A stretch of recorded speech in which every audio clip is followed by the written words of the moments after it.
By profession ഞാൻ പഠിച്ചിരിക്കുന്നത് മനഃശാസ്ത്രമാണ്, സൈക്കോളജിയാണ്. എൻ്റെ specialisation MPhil ചെയ്തത് ഫാമിലി കൗൺസിലിങ്ങിലാണ്. അപ്പം എൻ്റെ ജോലി എന്ന് പറയുന്നത് ക്ലാസ് എടുക്കുന്നതല്ല, ട്രെയിനിങ് പ്രോഗ്രാമുകളല്ല, പ്രശ്നക്കാരായ ഭാര്യ ഭർത്താക്കന്മാരെ കൈകാര്യം ചെയ്യുക എന്നതാണ് എൻ്റെ പ്രധാനപ്പെട്ട പണി. എൻ്റെ അടുത്ത് സന്തോഷമുള്ള ആരും വരാറില്ല. വേദനിക്കുന്നവർ, മടുത്ത് ജീവിക്കുന്നവർ, എങ്ങനെയെങ്കിലും ജീവിതമൊന്ന് അവസാനിച്ച് കിട്ടിയാൽ മതിയെന്ന് ആത്മാർത്ഥമായും ആഗ്രഹിക്കുന്നവരാണ് എന്നെ തേടി വരാറുള്ളത്. നിങ്ങൾക്ക് എന്നെ പരിചയമില്ലാത്തതിൻ്റെ കാരണം അതാണ്. നിങ്ങൾക്ക് അങ്ങനെയുള്ള കുഴപ്പങ്ങളൊന്നും ഇല്ലാത്തത് കൊണ്ടാണ് നിങ്ങൾക്ക് എന്നെ പരിചയമില്ലാത്തത്. അങ്ങനെ ഒരു 44 വർഷങ്ങളുടെ അനുഭവങ്ങളെന്ന് പറയുന്നത് ചെറുതല്ല. കേരളത്തിലെ സീനിയറായ ഒരു കൗൺസിലറായിട്ട് സ്വയം വെച്ചിരിക്കുന്നതല്ല, അങ്ങനെയാണ് ഞാൻ അറിയപ്പെടുക. ഞാൻ 1978 എൻ്റെ സൈക്കോളജി പഠനമൊക്കെ പൂർത്തിയാക്കി കൗൺസിലിംഗ് ഫീൽഡിലേക്ക് ആദ്യമായി കടന്നു വരുന്നത്. 78-80 കാലഘട്ടങ്ങളിൽ എന്നെ തേടി വന്നിരുന്ന കുടുംബ പ്രശ്നങ്ങളും ഇന്ന് ഞാൻ കൈകാര്യം ചെയ്യുന്ന കുടുംബ പ്രശ്നങ്ങളും തമ്മിൽ ഒത്തിരി വ്യത്യാസമുണ്ട്. 78-80s കുടുംബ പ്രശ്നങ്ങൾ എന്ന പേരിൽ എന്നെ കാണാൻ വന്നത് കുറച്ച് പെണ്ണുങ്ങളാണ്, കുറച്ച് സ്ത്രീകളാണ്. കുറച്ച് സ്ത്രീകളെന്ന് പറഞ്ഞാൽ 2 തരം സ്ത്രീകളാണ്. ഒന്ന് ഭീകരരൂപിയായ ഒരമ്മായിയമ്മ, അതിൻ്റെ മുന്നിൽ കുഞ്ഞാടിനെ പോലെ നിന്നിരുന്ന ഒരു മരുമകള്. പഴയ കഥയാണ്, ഇപ്പം തിരിച്ചാ വരുന്നത്. ഭീകരരൂപിയായ മരുമകള്, അതിൻ്റെ മുന്നിൽ കുഞ്ഞാടായ അമ്മായിയമ്മ.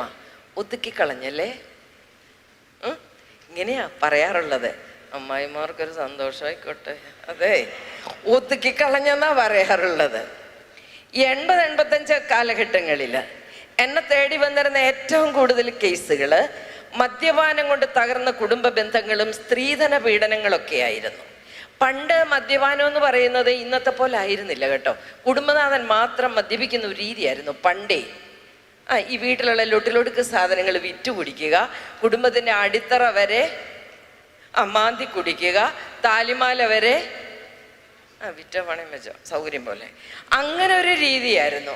ഇപ്പോൾ നിങ്ങൾക്കറിയാവുന്ന നമ്മുടെ നാട്ടിൽ അത്ര കുഴപ്പമൊക്കെ ഉണ്ടോ? ഇല്ല അല്ലേ? ഇപ്പം എങ്ങനെയാണാവോ? ഞാൻ അവിടുത്തെ കാര്യം പറയാം. ഞാൻ കോട്ടയത്തു നിന്നാണ് വരുന്നത്, കോട്ടയംകാരിയാണ്. ഞങ്ങളുടെ അവിടെ എങ്ങനെയാണെന്ന് ചോദിച്ചാൽ വീട്ടുകാരൻ മേടിച്ചുകൊണ്ട് വരുന്നു, ഗ്ലാസും വെള്ളം എടുത്തോണ്ട് വാടി എന്ന് പറയുന്നു. അങ്ങനെ ഗ്ലാസും വെള്ളം കൊണ്ട് കൊടുക്കുമ്പോൾ തൊട്ട് നിൽക്കാൻ വല്ലോ ഉണ്ടോടി എന്ന് ചോദിക്കുന്നു. അച്ചാറാണേലും മതിയെന്ന് പറയും. ഒരു കൂട്ടായ്മയുടെ അനുഭവമായിട്ട് മാറിയിട്ടുണ്ട്. ഇവിടോ അത്ര ആയിട്ടില്ലേ?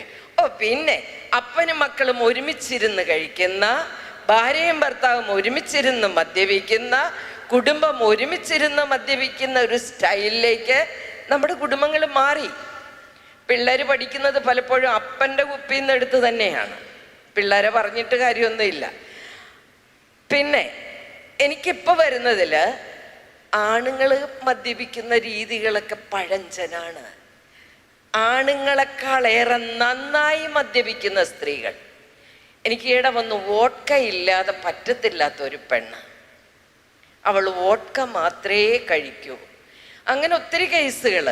ഈ അടുത്ത നാളിൽ ഈ കഴിഞ്ഞ, അതായത് സെപ്റ്റംബർ 2nd സാറ്റർഡേ ഞാൻ എൻ്റെ പരിപാടികളെല്ലാം കഴിഞ്ഞ് ഉറങ്ങാനായിട്ട് ചട്ടവട്ടങ്ങൾ കൂട്ടുമ്പോൾ കൊച്ചിയിൽ നിന്ന്, കാക്കനാട്ട് നിന്ന് ഇൻഫോ പാർക്കിൽ വർക്ക് ചെയ്യുന്ന ഒരു പയ്യൻ എന്നെ രാത്രിയിൽ വിളിച്ചു.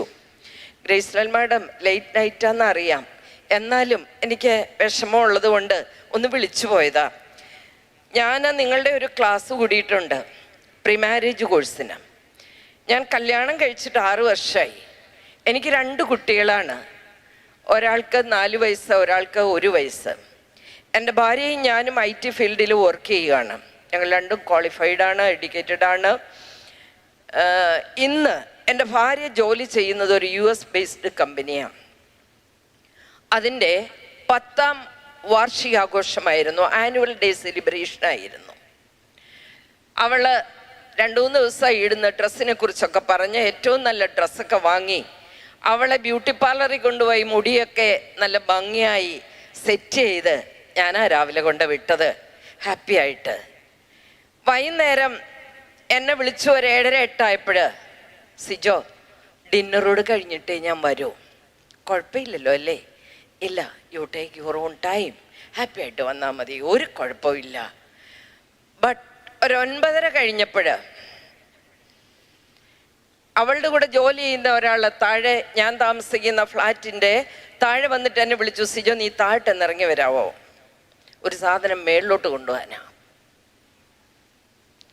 നീ താഴെന്ന് ഇറങ്ങി വരാവോ, ഒരു സാധനം മേളിലോട്ട് കൊണ്ടുപോകാനാന്ന് പറഞ്ഞപ്പം സിജോ ഓർത്ത് തമാശയാണ്. അവൻ പറഞ്ഞു സാരയില്ല, അവൾക്കറിയാം, അവൾ ഫെമിലിയർ ആണ് ഇവിടെ, രാത്രിയൊന്നും പ്രശ്നമില്ല, അവളിങ്ങ് കയറി പോന്നോളും. അല്ല, നീ വന്നേ പറ്റൂ. 4 വയസ്സുള്ള മോള്, 1 വയസ്സുള്ള മോന്, ഒരാളെ തോളിലും ഒരാളെ കയ്യിലും പിടിച്ച് ഞാൻ പെട്ടെന്ന് ലിഫ്റ്റ് ഇറങ്ങി ചെല്ലുമ്പോൾ കഴഞ്ചിന് വെളിവില്ലാതെ എന്തൊക്കെയോ പുലമ്പിക്കൊണ്ട് 2 ആണുങ്ങൾ പിടിച്ചിട്ട് നിൽക്കാൻ മേലാത്ത രീതിയിൽ ഒരുത്തൻ്റെ തോളിലേക്ക് ചാരിക്കിടക്കുന്ന എൻ്റെ ഭാര്യ. പെട്ടെന്ന് എൻ്റെ മോള് കരയാൻ തുടങ്ങി. മമ്മിക്ക് എന്തോ അസുഖമാണ്, എന്താ പറ്റിയ പപ്പ എന്ന് ചോദിച്ച് കരയാൻ തുടങ്ങി. എന്തായാലും ഞാൻ അവരോട് പറഞ്ഞു, മേളിക്കൊണ്ട് താ സാധനം, മേളിക്കൊണ്ട് തരാതെ പറ്റില്ല. അങ്ങനെ അവർ കൊണ്ടുവന്ന് കട്ടിലേലോട്ട് ഇട്ടിട്ട് പോയി. ഛർദിക്കുകയാണ് അവള്, വീട് മുഴുവൻ ഛർദിച്ചു. മാഡം, ഇന്ന് പകല് ശാലോൺ TV-യിൽ നിങ്ങളുടെ ഒരു പ്രോഗ്രാം കണ്ടതുകൊണ്ടാണ് ഞാൻ പെട്ടെന്ന് നിങ്ങളെക്കുറിച്ച് ഓർത്തത്. ആദ്യം ഞാൻ ഓർത്തു വീഡിയോ കോളിൽ അവളുടെ അമ്മയെ വിളിച്ച് ഈ രൂപം ഒന്ന് കാണിക്കാം. ബട്ട് അവളുടെ അമ്മ ഒരു ക്യാൻസർ പേഷ്യൻ്റാണ്, കീമോതെറാപ്പി നടക്കുകയാണ്.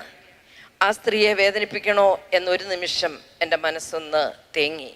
വേണ്ടെന്ന് വെച്ചു. എനിക്ക് അമ്മയില്ല, പപ്പ മാത്രമേ ഉള്ളൂ.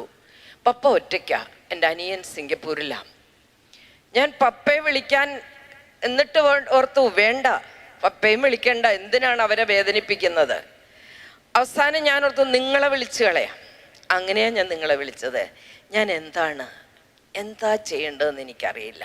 ഞാൻ പറഞ്ഞു, എൻ്റെ കൊച്ചെ, നീ ഈ ലോകത്തിലൊന്നുമല്ലേ ജീവിക്കുന്നത്, നന്നായിട്ട് കള്ളടിച്ച് ഫിറ്റായി വരുന്നവർക്ക് മോര് കൊടുക്കും. ഇല്ലേ, കൊടുക്കത്തില്ലേ? അറിയാം, നിനക്കും അറിയാമല്ലോ. അതെ, ഞാൻ പറഞ്ഞ എടാ പൊന്നു മോനെ, നീ ആ ഫ്രിഡ്ജ് തുറന്ന് അതിനകത്ത് തൈര് വല്ലതും ഇരിപ്പുണ്ടോ നോക്ക്, അത് കലക്കി കുറെ അവിടെ ഉണ്ണാക്കിലോട്ട് നീ ഒഴിച്ചു കൊടുക്ക. കെട്ടുവിടാതെ ഞാൻ സംസാരിച്ചിട്ട് ഒരു കാര്യമില്ല, അവൾക്ക് ബോധമില്ല. അത് കഴിഞ്ഞ് നീ പതുക്കെ അതിനെ പിടിച്ച് ടോയ്ലറ്റിൽ കൊണ്ടുപോയിട്ട് ഷവർ ഒന്ന് സാവധാനം ഓൺ ചെയ്ത് അതിൻ്റെ കീഴിലോട്ട് വെക്ക. അത് കഴിഞ്ഞിട്ട് നീ അതിനെ കുളിപ്പിക്കരുത്, നീ അതിൻ്റെ ഡ്രസ്സ് മാറരുത്, ഛർദിൽ തുടയ്ക്കരുത്, അവിടുത്തെ ഒരു സാധനവും നീ വൃത്തിയാക്കരുത്. നേരം വെളുത്ത് ബോധം വരുമ്പോൾ ഈ പെണ്ണിതെല്ലാം കാണണം. അതുകൊണ്ട് നീ കുറച്ചുകൂടെ വല്ലതും ചെയ്യാമെങ്കിൽ ചെയ്തു, അവൾക്ക് കാണാൻ പാകത്തിന് നീ ഒന്നും ചെയ്യണ്ട, അവളെ അവിടെ ഇരുത്താൻ പറഞ്ഞു. രാവിലെ വിളിച്ചാൽ മതി എന്ന് പറഞ്ഞു. പക്ഷെ രാവിലെ ഇവരെന്നെ 10 മണിയായിട്ടും വിളിക്കുന്നില്ല. ഞാൻ അങ്ങോട്ട് വിളിച്ചപ്പോൾ അവൻ പറഞ്ഞു ഉണർന്നിട്ടില്ലേ, ടോയ്ലറ്റിൽ കിടക്കുക. B.Tech MBA, 1ാം തരം ക്രിസ്ത്യൻ ഫാമിലിയിൽ ജനിച്ചു വളർന്ന പെണ്ണ്, 1 ലക്ഷത്തിന് മേലെ സാലറി വാങ്ങിക്കുന്ന പെണ്ണ്, 2 പിള്ളേരുടെ അമ്മ, 1ാം തരം ഒരു ചെറുക്കൻ കല്യാണം കഴിച്ചു. ഭർത്താവിൻ്റെ കുഴപ്പമൊന്നുമല്ല ഇത്, നല്ലൊരു പയ്യൻ കല്യാണം കഴിച്ച പെണ്ണ്. ഇതൊരു സാമ്പിൾ ഞാൻ പറഞ്ഞതേ ഉള്ളൂ. ഇങ്ങനൊന്നും അല്ല വരുന്നത്. കഴിഞ്ഞ ദിവസം ഒരു അമ്മ ഒരു പയ്യനെ കൊണ്ട് വന്നു. അവന് ചെന്നൈയിൽ SRM-ൽ പഠിക്കുകയാണ്. അപ്പം അവന് ഇച്ചിരി ഡ്രഗൊക്കെ ഉപയോഗിക്കുന്നു, അതിന് വേണ്ടി വന്നതാണ്. വന്നു കഴിഞ്ഞപ്പോൾ അവരെന്നോട് പറഞ്ഞു, ഞാൻ കുടിക്കും പക്ഷെ ഡ്രഗ് ഉപയോഗിക്കുകയല്ലെന്ന്. ഒരു തള്ള എന്നോട് പറയുകയാണ്, ഞാൻ കള്ളു കുടിക്കും പക്ഷെ ഞാൻ ഡ്രഗ് ഉപയോഗിച്ചിട്ടില്ല. അപ്പം ഇവനെ കൊണ്ടുവന്ന് ഡ്രഗ് ഉപയോഗിച്ചു. അപ്പം ഈ അമ്മയ്ക്ക് കൊണ്ടുവരാനുള്ള എന്തെങ്കിലും ഒന്ന് ആലോചിച്ച് നോക്കി, യോഗ്യതയുണ്ടോ? അപ്പം ഞാൻ കാണുന്നതൊക്കെ ഇപ്പം ഇങ്ങനത്തെ കാര്യങ്ങളാണ്. പിന്നെ ആ 85, 90s സ്ത്രീധന പീഡനം എന്നും പറഞ്ഞ് കുറച്ച് കേസുകൾ എന്നെ കാണാൻ വന്നിട്ടുണ്ട്. പണ്ട് സ്ത്രീധന പീഡനം എന്നൊക്കെ പറയുന്നത് പാവപ്പെട്ട പെൺകുട്ടികളുടെ പ്രശ്നങ്ങളായിരുന്നു. പാവപ്പെട്ട പെൺകുട്ടികൾ എന്ന് പറഞ്ഞാൽ ഒരു 5000 രൂപയ്ക്ക് വേണ്ടി അല്ലെങ്കിൽ ഒരു 5-10 പാവിന് വേണ്ടിയൊക്കെയുള്ള കേസുകളാണ് അന്ന് വന്നിരുന്നത്. അന്ന് എനിക്ക് തോന്നിയിട്ടുണ്ട് മനുഷ്യന്റെ പ്രശ്നമെന്ന് പറയുന്നത് ദാരിദ്ര്യമാണ്, പട്ടിണിയാണ്, ഇല്ലായ്മയാണ്. ഇന്ന് എനിക്ക് അങ്ങനെയുള്ള ഒരു വിചാരമൊന്നുമില്ല. കാരണം ഇന്ന് എനിക്ക് ദാരിദ്ര്യം പിടിച്ച ഒരു കേസ് പോലും വരുന്നില്ല. എല്ലാം തന്നെ ലക്ഷങ്ങളുടെയും കോടികളുടെയും ഇടപാടുകളാണ്. 2.5 കോടിയുടെ 1.5 കോടിയുടെ. ഇപ്പം ഞാൻ ചെയ്യുന്നൊരു കേസുണ്ട്. 2.5 കിലോ സ്വർണം, 50 ലക്ഷത്തിൻ്റെ ഡയമണ്ട് മാത്രം, പിന്നെ ഒരു BMW കാറ്, പിന്നെ ചെറിയ ഒരു യാത്രയ്ക്ക് വേണ്ടി ഒരു വെൻഡോ എന്ന് പറയുന്ന ഓക്സാഗിൻ്റെ വേറൊരു കാറ്, പിന്നെ നെല്ലിയമ്പതിൽ 100 ഏക്കർ തോട്ടം. അത്രേ ഉള്ളൂ. നിങ്ങൾക്ക് സന്തോഷമായില്ലേ? എനിക്ക് ഭയങ്കര സന്തോഷം ഇത്തരം കേസ് വരുന്നത്. കാര്യം മനസ്സിലായില്ലേ? ഫീസ് അതെ, ശരിക്കും നമുക്ക് കുറ്റബോധത്തിൻ്റെ യാതൊരു ആവശ്യമില്ല. അതേസമയം ഈ ദാരിദ്ര്യം പിടിച്ചവർ വന്നു കഴിയുമ്പോൾ നമുക്ക് ഒരു പരിധിക്കപ്പുറം അവരോട് പറയാൻ പറ്റില്ല. കാരണം എനിക്കറിയാം എൻ്റെ പിള്ളേർക്ക് വയറിളക്കം ഉണ്ടാവും, അതുകൊണ്ട് വല്ലതും വാങ്ങിച്ചു കൊടുത്താൽ എൻ്റെ പിള്ളേരുടെ ആരോഗ്യം പോവും. അങ്ങനെ വിശ്വസിക്കുന്ന ആളാണ് ഞാൻ. അതുകൊണ്ട് തന്നെ ഇത്തരം കേസ് വരുമ്പോൾ ഞാൻ ഭയങ്കര ഹാപ്പിയാണ്. അതെ, അപ്പം ഞാൻ പഠിച്ചൊരു കാര്യം എന്താണെന്നറിയോ? പാവപ്പെട്ടവനെന്നോ പണക്കാരനെന്നോ വ്യത്യാസം ഇല്ലാതെ ഇത്തരം കേസുകൾ വരികയാണ്. കഴിഞ്ഞ ദിവസം ഒരു കേസ്, ഒരു പെൺകുട്ടി, അവളെ ഒരു പട്ടാളക്കാരൻ കെട്ടി, വീട്ടുകാരാലോചിച്ച് കെട്ടിച്ചൊക്കെ 2 കുട്ടികളുണ്ട്, ഇപ്പം പിണങ്ങി വന്ന് നിൽക്കുക. ആ കേസ് ചെയ്യാൻ വേണ്ടി വന്നപ്പോൾ ഈ സ്ത്രീ അംഗൻവാടിയിൽ ഹെൽപ്പറായിട്ട് വർക്ക് ചെയ്ത് കഞ്ഞിക്കറിയും വെക്കുന്ന ഒരു സ്ത്രീയാണ്. അവരുടെ ശമ്പളം എന്ന് പറയുന്നത് 6000 അത്രേ ഉള്ളൂ. അവരുടെ കെട്ടിയവനൊരു സെക്യൂരിറ്റി ആയിട്ട് വർക്ക് ചെയ്യുക. അപ്പം ഞാനിവരോട് ഇങ്ങനെ പറഞ്ഞു വന്ന വഴിക്ക് ചോദിച്ചു, നിങ്ങൾ സ്ത്രീധനം വല്ലതും കൊടുത്തിരുന്നോ? 10 ലക്ഷം. 10 ലക്ഷമോ? 10 ലക്ഷമോ? ഞങ്ങൾക്കൊരു മുളയേ ഉള്ളൂ മാഡം. അപ്പം എത്ര സെൻറ്റ് സ്ഥലമുണ്ട് നിങ്ങൾക്ക്? അത് 7.5 സെൻറ്റ് സ്ഥലമേ ഉള്ളൂ. 7.5 സെൻറ്റ് സ്ഥലം ആകപ്പാടെ 12ഉം കൂടി ഒരു 20,000 രൂപ വരുമാനം ഉള്ളവർ 10 ലക്ഷം രൂപ കൊടുത്തു. ഞാൻ എവിടുന്ന് കൊടുത്ത്? അത് ഞങ്ങൾ ചിട്ടിയായി, പത്തലായി, മറ്റതായി, മറിച്ചതായി, പിന്നെ ലോണ്. അപ്പം ഞാൻ ചോദിച്ചു, ലോൺ എന്തേലും അടച്ചോ? ഇല്ല, ഇപ്പം അത് 26 ലക്ഷമായി. 2 പിള്ളേരുണ്ടായി വന്നപ്പോഴത്തേക്ക് 26 ലക്ഷമായിട്ടത് വളർന്നു. മനുഷ്യന്റെ പ്രശ്നം എന്നാന്നറിയോ? അഹങ്കാരാണ്, അഹംഭാവമാണ്, ഉള്ളതിൽ കൂടുതൽ കാണിക്കാനുള്ള വ്യഗ്രത, എന്നിട്ട് പോയി ആത്മഹത്യ. അത് വേറൊരു വശം. പിന്നെ 90കളിൽ പ്രേമവിവാഹങ്ങള്, അവയുടെ പരാജയങ്ങള്, വല്ലപ്പോഴും ചില ഇന്റർകാസ്റ്റ് മാരേജസ് ഒക്കെ വന്നിട്ടുണ്ട് കേട്ടോ. പണ്ട് പ്രേമം പാപമായിരുന്നു.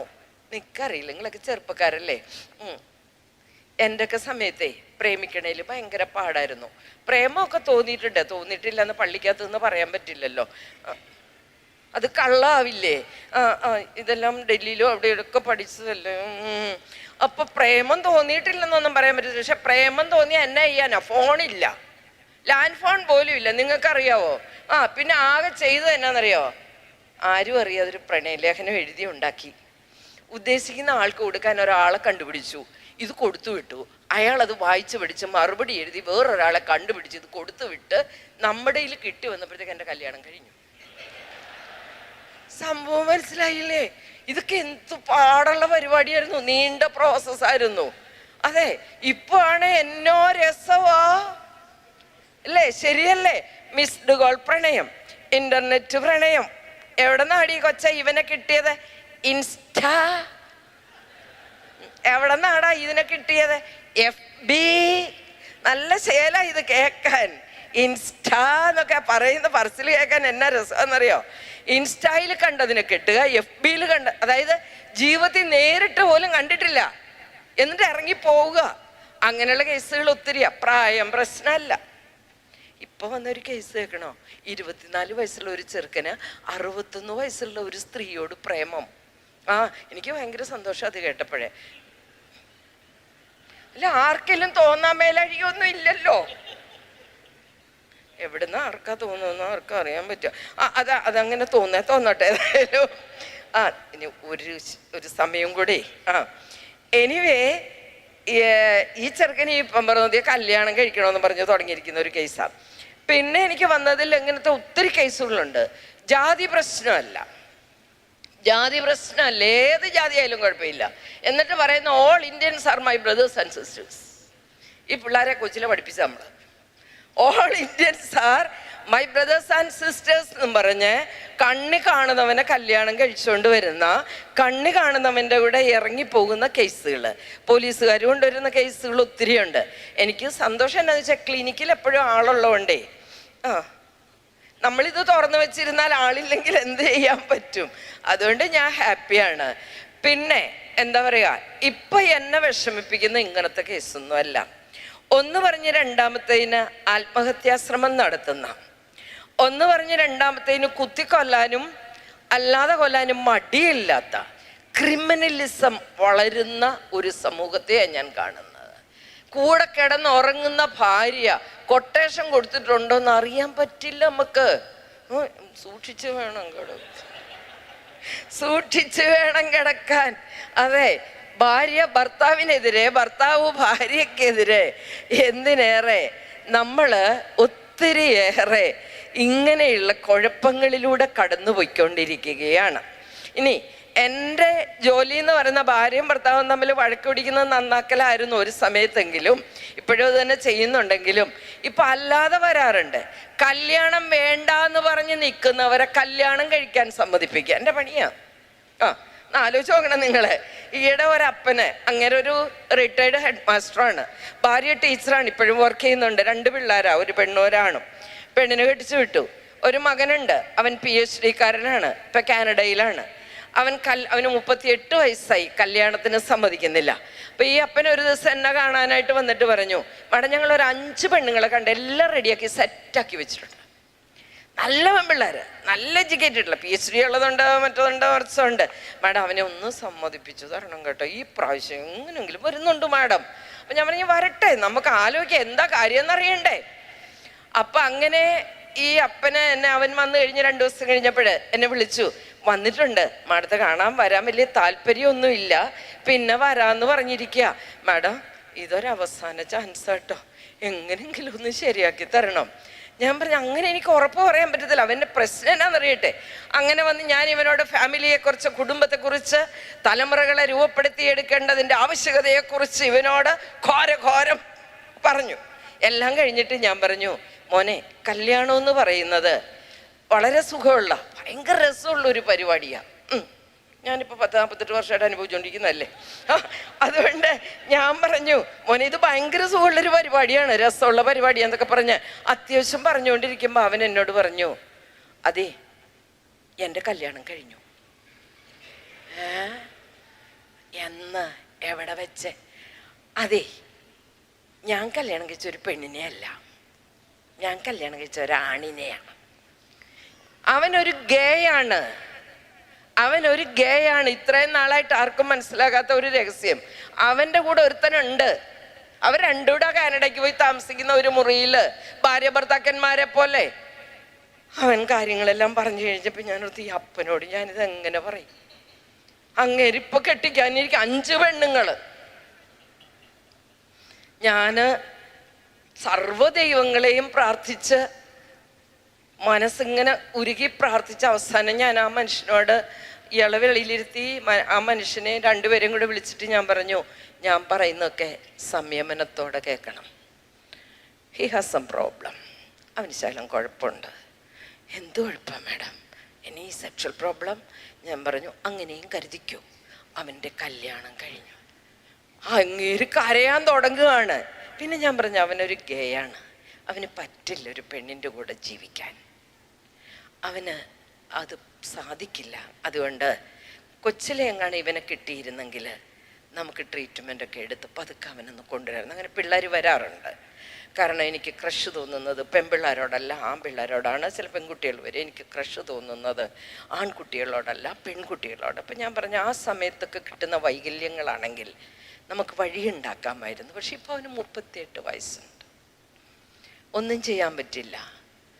വളരെ സങ്കടപരമായ ഒരവസ്ഥയിലാണ് ആ കുടുംബം. അപ്പം ഞാൻ പറഞ്ഞു, പണ്ടത്തെ പോലൊന്നും അല്ല, ആണിനോട് പ്രേമം, പെണ്ണിനോട് പ്രേമം. എൻ്റെ പൊന്നോ, എന്നൊക്കെ കാര്യങ്ങളാണ് ഇവിടെ നടക്കുന്നത്. എന്തോ കുഴപ്പമുണ്ടല്ലേ, മൊത്തത്തിൽ എന്തോ കുഴപ്പമുണ്ട്. അങ്ങനെ എനിക്ക് തോന്നാറുണ്ട്. എന്താണ് കുഴപ്പമെന്ന്? മനുഷ്യനെന്ന് പറയുന്നത് ശരീരം, മനസ്സ്, ആത്മാവ്, ഇത് 3 കൂടുന്നതാണ്. Mind, body, soul. ശരീരം എന്ന് പറയുന്നത് ഈ കാണുന്ന സാധനം. അതിനെ നമ്മൾ ഭംഗിയായിക്കൊണ്ട് നടക്കും, കുളിപ്പിച്ച് പൗഡർ ഇടിപ്പിച്ച് നല്ല സ്റ്റൈല് കൊണ്ട് നടക്കും. പക്ഷെ നമുക്കറിയാലോ, എറിയാൽ എത്ര ആയുസിൻ്റെ ദൈർഘ്യം? എറിയാല് ചെക്കൂട്ടി പറയണേ, എത്രയാ? 80. അത്ര മതിയോ? അത് കഴിഞ്ഞ് നമുക്ക് നീട്ടാമല്ലോ. അതെ, ഏറിയ 8 years. പക്ഷേ അത്രയും വർഷം ജീവിക്കാനുള്ള പരാക്രമമാണോ നമ്മൾ കാണിക്കുന്നത്? ആണോ? ആലോചിച്ച് നോക്കിക്കേ. ഈ ലോകാരോഗ്യ സംഘടന ഈയിടെ പറഞ്ഞായിരുന്നു 80 വയസ്സ് വരെ മിഡിൽ ഏജാന്ന്. അറിഞ്ഞായിരുന്നോ? അതിൻ്റെ സന്തോഷത്തിലാണ് ഞാൻ.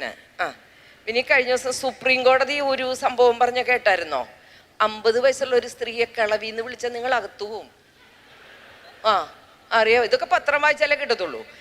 50 വയസ്സുള്ള ഒരു സ്ത്രീയെ നീ കിളവാന്ന് വിളിച്ചാലും കുഴപ്പമായിരിക്കും. പക്ഷേ സൂക്ഷിച്ചു വേണം പെണ്ണുങ്ങളെ കിളവിന്നും ഒക്കെ വിളിക്കാൻ. അതെ, പുതിയ നിയമങ്ങളൊക്കെ ഇങ്ങനെ വരുമ്പോൾ എനിക്ക് എന്നാ സന്തോഷം. എനിക്കിപ്പോൾ അത്ര ഒന്നും ആയിട്ടില്ലെങ്കിലും ആവുമല്ലോ.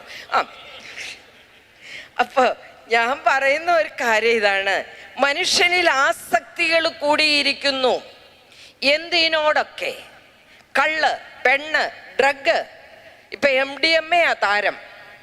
അതെ, എത്ര കുഞ്ഞുങ്ങൾ, എത്ര സ്ത്രീകൾ, എത്ര പെൺകുട്ടികൾ മദ്യത്തിനും മയക്കുമരുന്നിനും അടിമകളായി മാറിയിരിക്കുന്നു. ആസക്തികൾ കൂടുന്നു മനുഷ്യന്. ചിലർക്ക് പണത്തോട് ആർത്തി, ചിലർക്ക് സ്വർണത്തോട്, ഫുഡിനോട്, ഓരോന്നിനോടും ആർത്തി കൂടുകയാണ്. ഈ ലോകത്തോടുള്ള അമിതമായ ആവേശം ഒരു വശത്ത്.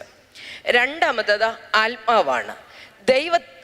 ദൈവത്തിൻ്റെ നമ്മളിലെ അംശമാണ് ആത്മാവെന്നും മരണശേഷം ഈ ആത്മാവ് ദൈവത്തോട് ചേരുമെന്നും എല്ലാ മതങ്ങളും പഠിപ്പിക്കുന്നു. Life after death. ഇല്ലെങ്കിൽ നമ്മൾ ഈ കാണിക്കുന്ന എല്ലാം മണ്ടത്തരമാണ്, അല്ലേ? ഈ പള്ളിയും ആരാധനയും ഈ ചിന്തകളും എല്ലാം മണ്ടത്തരമാണ്. ദൈവത്തെ പ്രാപിക്കുക എന്നുള്ളതാണ് നിങ്ങളുടെയും എൻ്റെയും ജീവിതത്തിൻ്റെ ആത്യന്തികമായ ലക്ഷ്യം, അല്ലേ? ദൈവത്തെ പ്രാപിക്കുക. പക്ഷേ ഞാനൊന്ന് ചോദിച്ചോട്ടെ, അതിനുള്ള ആത്മീയത ഇവിടെ ആർക്കാണുള്ളത്?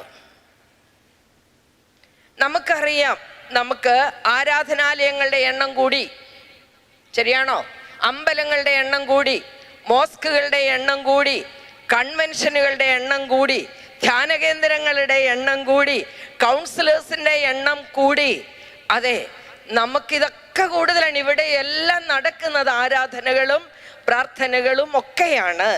പക്ഷേ ഈസ് ഇറ്റ് സ്പിരിച്വാലിറ്റി ആണോ? പള്ളി പോകുന്നതിനെ ആത്മീയത എന്ന് ഞാൻ വിളിക്കാറില്ല. സേവികാ സംഘത്തിൽ പ്രവർത്തിച്ചത് കൊണ്ട് ആത്മീയതയാണെന്ന് ഞാൻ പറയില്ല. Spirituality is a way of life. അതൊരു ജീവിത ക്രമമാണ് പ്രിയപ്പെട്ടവരെ. ഇത് പണ്ടത്തെ നമ്മുടെ മാതാപിതാക്കൾക്ക് ഉണ്ടായിരുന്നു. പണ്ടത്തെ, ഞാൻ വളർന്ന ഒരു ജോയിന്റ് ഫാമിലിയിലാണ്. വല്യപ്പച്ചനും വല്യമ്മച്ചിയും ചിറ്റപ്പന്മാരും ആൻറ്റിമാരും എല്ലാം ഉള്ള ഒരു വീട്ടിൽ. എൻ്റെ ചാച്ചനൊക്കെ 8 പേരാ. ഒരാൻറ്റി തന്നെ 11 പിള്ളേരെ പ്രസവിച്ചു. അപ്പോൾ ചാച്ചൻ്റെ ഭാര്യയ്ക്ക് തോന്നി കുറഞ്ഞു പോകുമെന്ന്. പുള്ളിക്കാരി ഒരു മത്സരത്തിന് തയ്യാറായി 8 എണ്ണം വരെ ഒപ്പിച്ചെടുത്തു. പിന്നെ 7, 6 അങ്ങനെ. വലിയ മത്സര ബുദ്ധിയില്ലായിരുന്നു എൻ്റെ അപ്പൻ. അത് കാരണം ഞങ്ങൾ മത്സര ബുദ്ധിയുള്ളവരെല്ലാം കൂടെ ഇങ്ങനെ വലിയൊരു കുട്ടിപ്പട്ടാളുണ്ടായി ഞങ്ങളുടെ വീട്ടിൽ. അതിനിടയിലാണ് ഞാൻ വളർന്നത്.